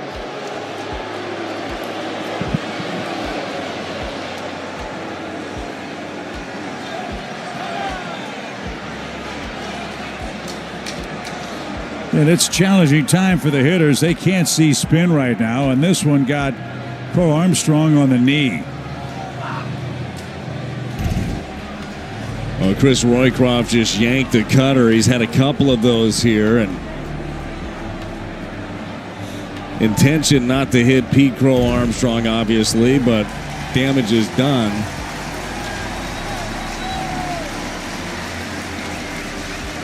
Yeah, there's no intent. Roycroft is really wild here. Sometimes intent doesn't matter, though. You hit one of the best guys. Especially after giving up a grand slam. It's not the best optics. Obviously, if you're going to try to hit somebody, it would be with a heater.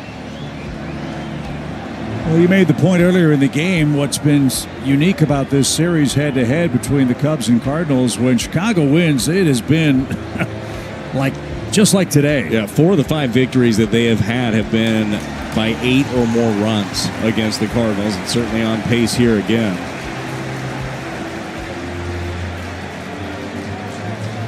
So the 7th inning will continue. Crow Armstrong got a chance to jog down the first base line, make sure everything's in working order. He's putting on his oven mitt.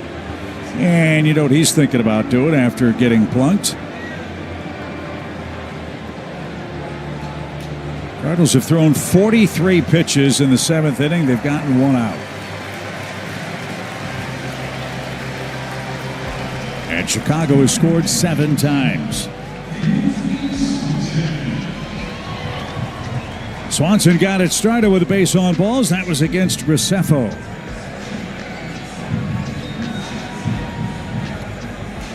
Roycroft wanted to make a warm-up toss after the injury delay, but Bill Miller wouldn't let Chris do it.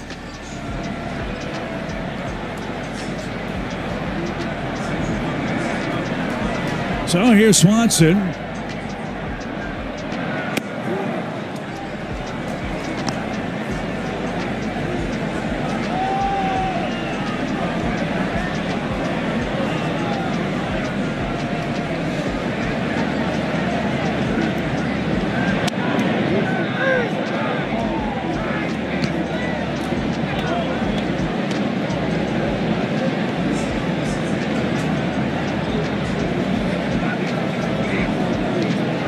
Chicago 10 hits. They've hit 4 homers. And right now, Roycroft has no idea where it's going. That cutter definitely just pulling that one across. It looks like he's trying to be really fine with it. Didn't want to make a mistake. Good pick over there by Pedro Pajes. I'm thinking sinker down. Started down the middle. There you go. 2-2.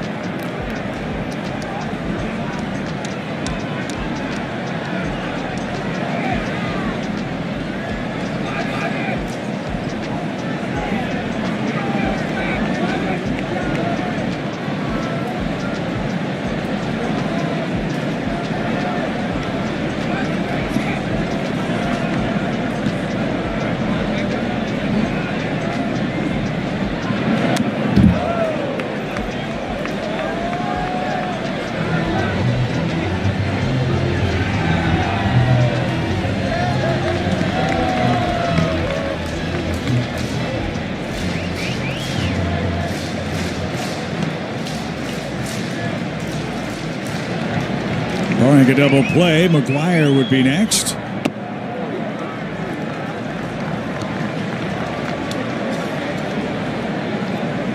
And another 3-2 count.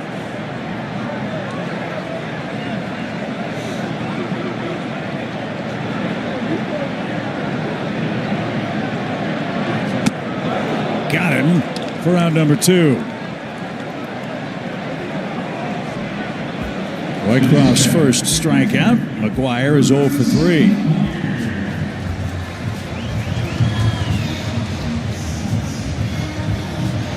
McGuire and Swanson, the only 2 Cubs that have yet to record a hit in the game.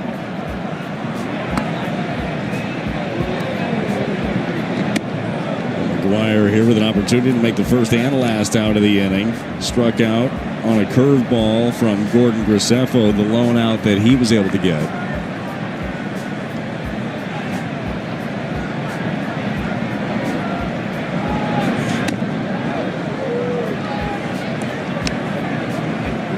So 2 quick strikes.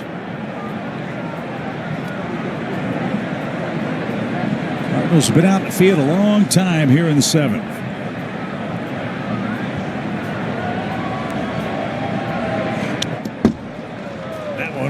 to the backstop. That'll ricochet around, and Cole Armstrong gets free 90 feet.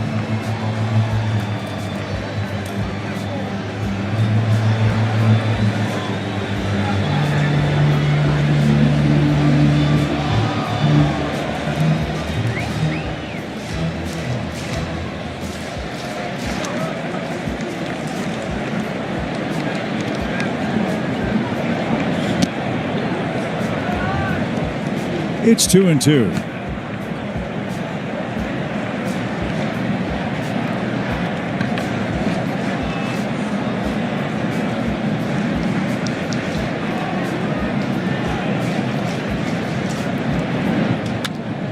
Little number hit to the right side. Tricky hop. And that'll take care of the Cubs, who send 11 to the plate. They score 7 times and have a 10-run lead.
At the corner of Clark and Addison, Chicago goes to its bullpen again. Third reliever is Danny Palencia. He answers the Chevy call to the pen. Well, another good season here for Daniel Palencia. Definitely not a high leverage spot at this point, but you know they'd like nothing more than a fast inning right here.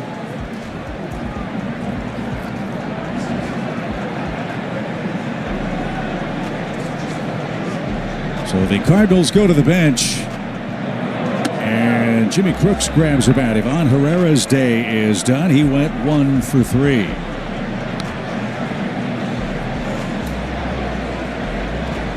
Joel Pozo will bat next. Swing and a high fly to center. PCA has that one measured up. He'll backpedal, and there's your first out.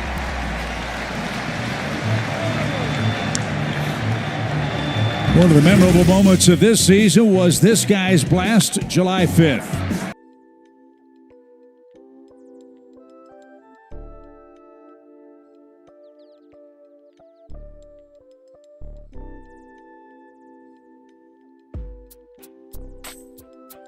Bunch of them this year.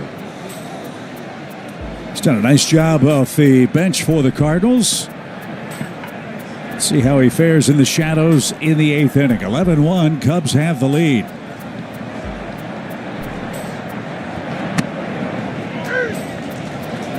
In a 10-run game, Ollie's going to empty his bench here. He's got Jose Fermin waiting on deck, so that'll be the end of the day for Arenado.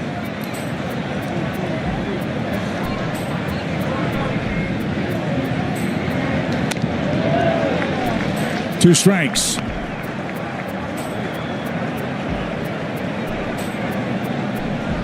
Also a great story for the Cardinals. Great story for anybody that admires persistence and a young man and family that overcame so much hardship and difficulty to get back to the major leagues. And just a delightful young man. Unforgettable season for him with the Cardinals as he's down swinging. 2 outs. That's 10 strikeouts for the Cubs staff today. And it will be Fermin for Arenado.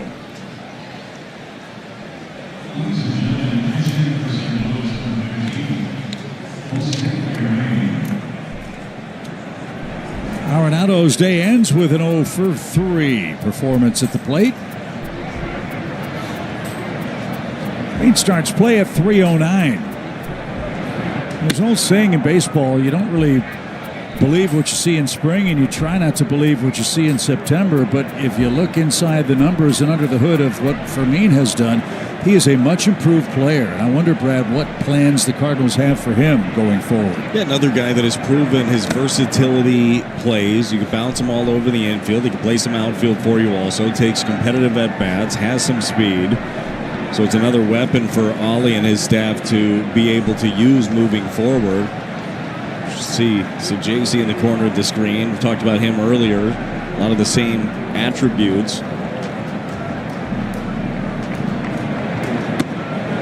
That one buzzed the tower. 3 balls, no strikes.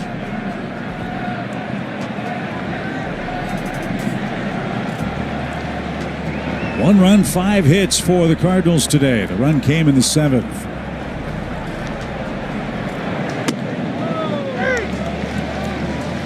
This guy's throwing hard. That one 101 miles an hour. It's an easy 101. That's a 3-0. Let me just throw a fastball in here for a strike.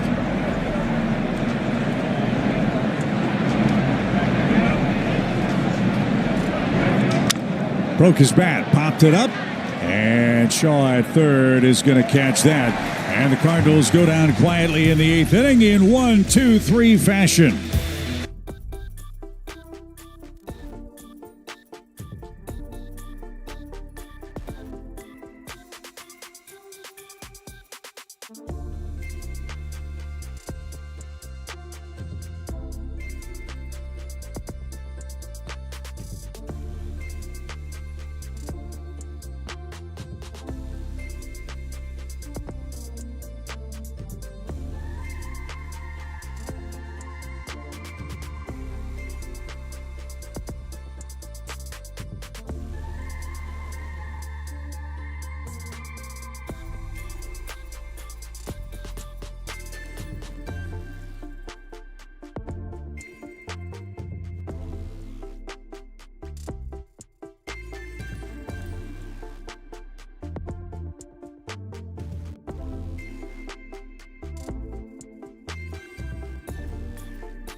Oh, this is what you want to see from Roycroft. Just pour it in. Trust your stuff within the zone. Go attack these guys. You're down 10. No nibbling.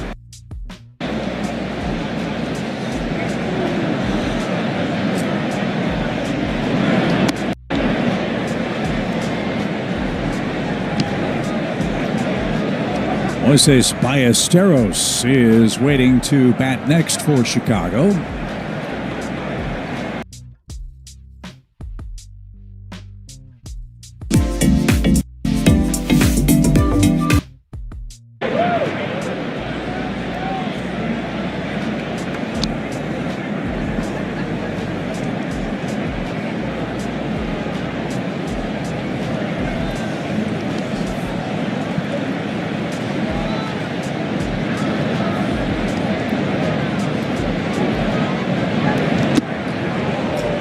Two balls, two strikes.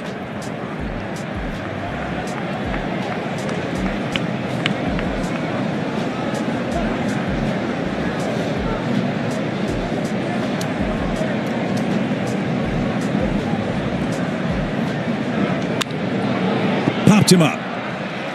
That one's headed for Lars Nootbaar, and he'll make the catch. There's your first out.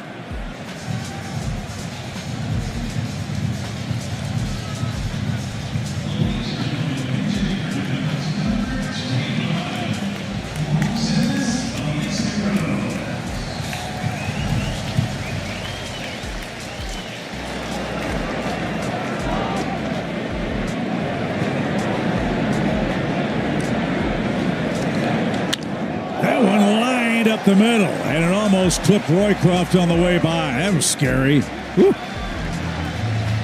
That's a big target on the mound, and Chris lucky to get out of the way of that missile. Yeah, Moises Ballesteros off the bat did not waste any time here. Plaza Tire Service pitch track got a 97 mile an hour dead red, and boy, yeah, that is scary. All you can see is just a white hot flash. You hear it more than you see it when it's coming up the middle like that. Ballesteros, a catcher by trade, 13 homers, 76 ribbies at AAA. And since being recalled September 9th, 4 multi-hit games and 12 appearances, and now 12 hits since that happy moment for him. So 11 Chicago hits. Nico Hoerner's got 2 of them. He's homered, he has singled, and he has scored twice. Cubs need 3 outs for their 90th win.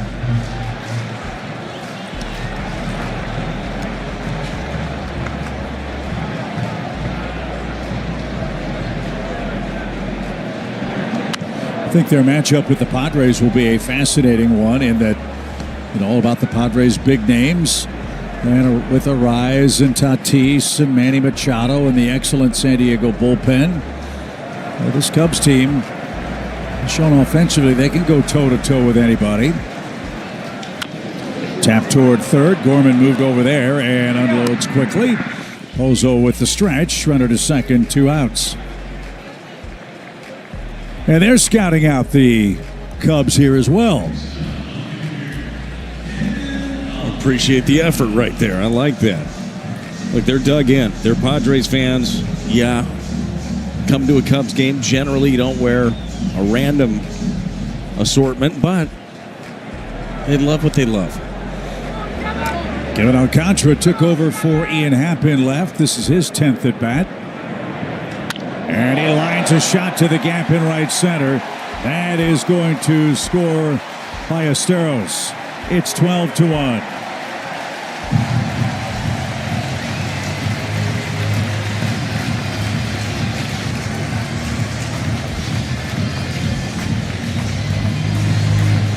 Alcantara, 17-homer man with Iowa. Number 5 ranked prospect in the Cubs organization. So they just keep on adding on. 12 hits and 12 runs. That's efficient offense. And Tucker will swing away here. Didn't see the spin on that. A strike. Another element of that Padres and Cubs series that you bring up is interesting too. You mentioned the star-studded teams. Padres have not hit a lot of home runs this season. Like that hasn't really been a big part of their MO. Certainly their ballpark plays into that a little bit, but the numbers on the road are very similar. You know how quickly a game can change on one swing of the bat in the postseason. It's really the most amazing thing, unlike regular season play, where it happens frequently enough. But in postseason play, a base runner is a rally. Doesn't matter if there's 2 outs or not. I think a lot of that has to do with how quickly things speed up, right? The energy of the crowd, the moment gets big.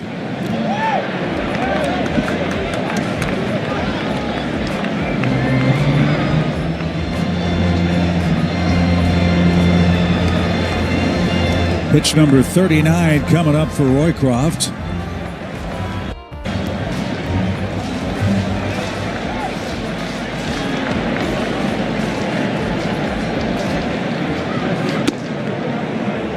Pretty good pitch.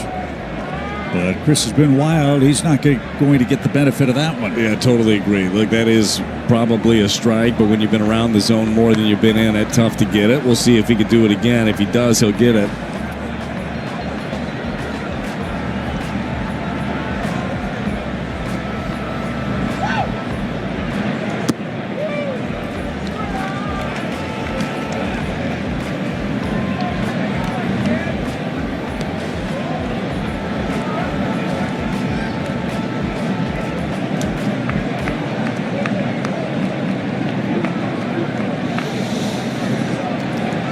The 2-2 pitch popped him up. Gorman at third is there and makes the play. And that will retire the side. The Cubs get another run in the 8th inning. And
they've made at Wrigley Field. That used to be a parking lot. That's where the TV trucks used to park.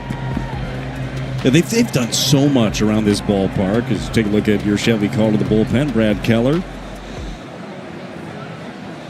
Chance for the Cubs to get their bullpen in order as they get set for postseason play. They hadn't been playing particularly well before the Cardinals came to town. But Keller facing Gorman, Sajaci, and Pajes here in the 9th inning. Out of play. It is amazing how much this area around Wrigleyville has changed. All the condos and the big hotel across the street where the old McDonald's used to be. And the Cubs offices down the left field line outside the ballpark, not to mention all the changes inside. Rooftops still in play. Some of them now blocked by the big scoreboards. But still, it's retained all of its charm with all of the changes.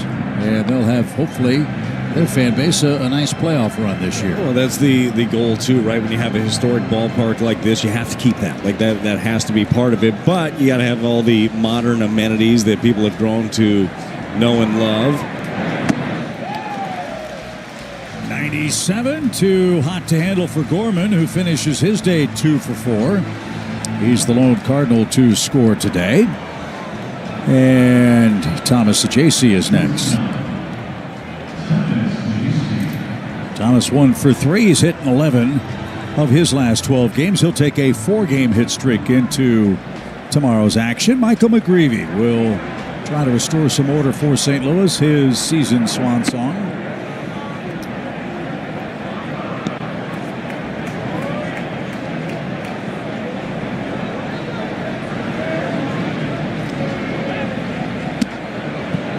Ball 2. 4 o'clock here in the Windy City. What do you feel like doing for dinner tonight?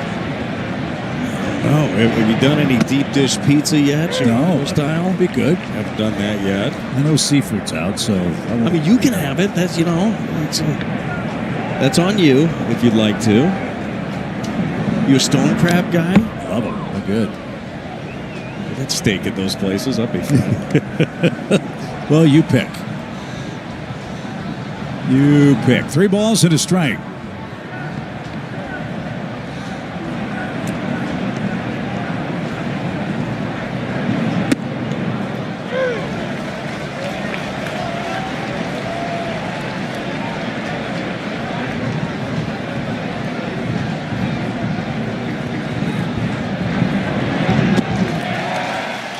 Swing and a miss. The Cardinals have 1 out left. And it's Pedro Pajes, who is 0 for 3 with a couple of punch-outs. 12 strikeouts for the Cubs pitching staff, 12 runs for their offense. It has been a dirty dozen for St. Louis fans here in Game 1. Popped him up. That should do it. Dansby Swanson backpedals. He's underneath. And that's your ball game. It was all Chicago. They played long ball, 4 homers. And Craig Counsell's crew has 90 wins. Pete Armstrong had a big day, too. We'll try to get even tomorrow in Game 2 of the series. Yeah, got to flush that one. Get rid of it. Michael McGreevy looking to finish 2025 on a high note. So he'll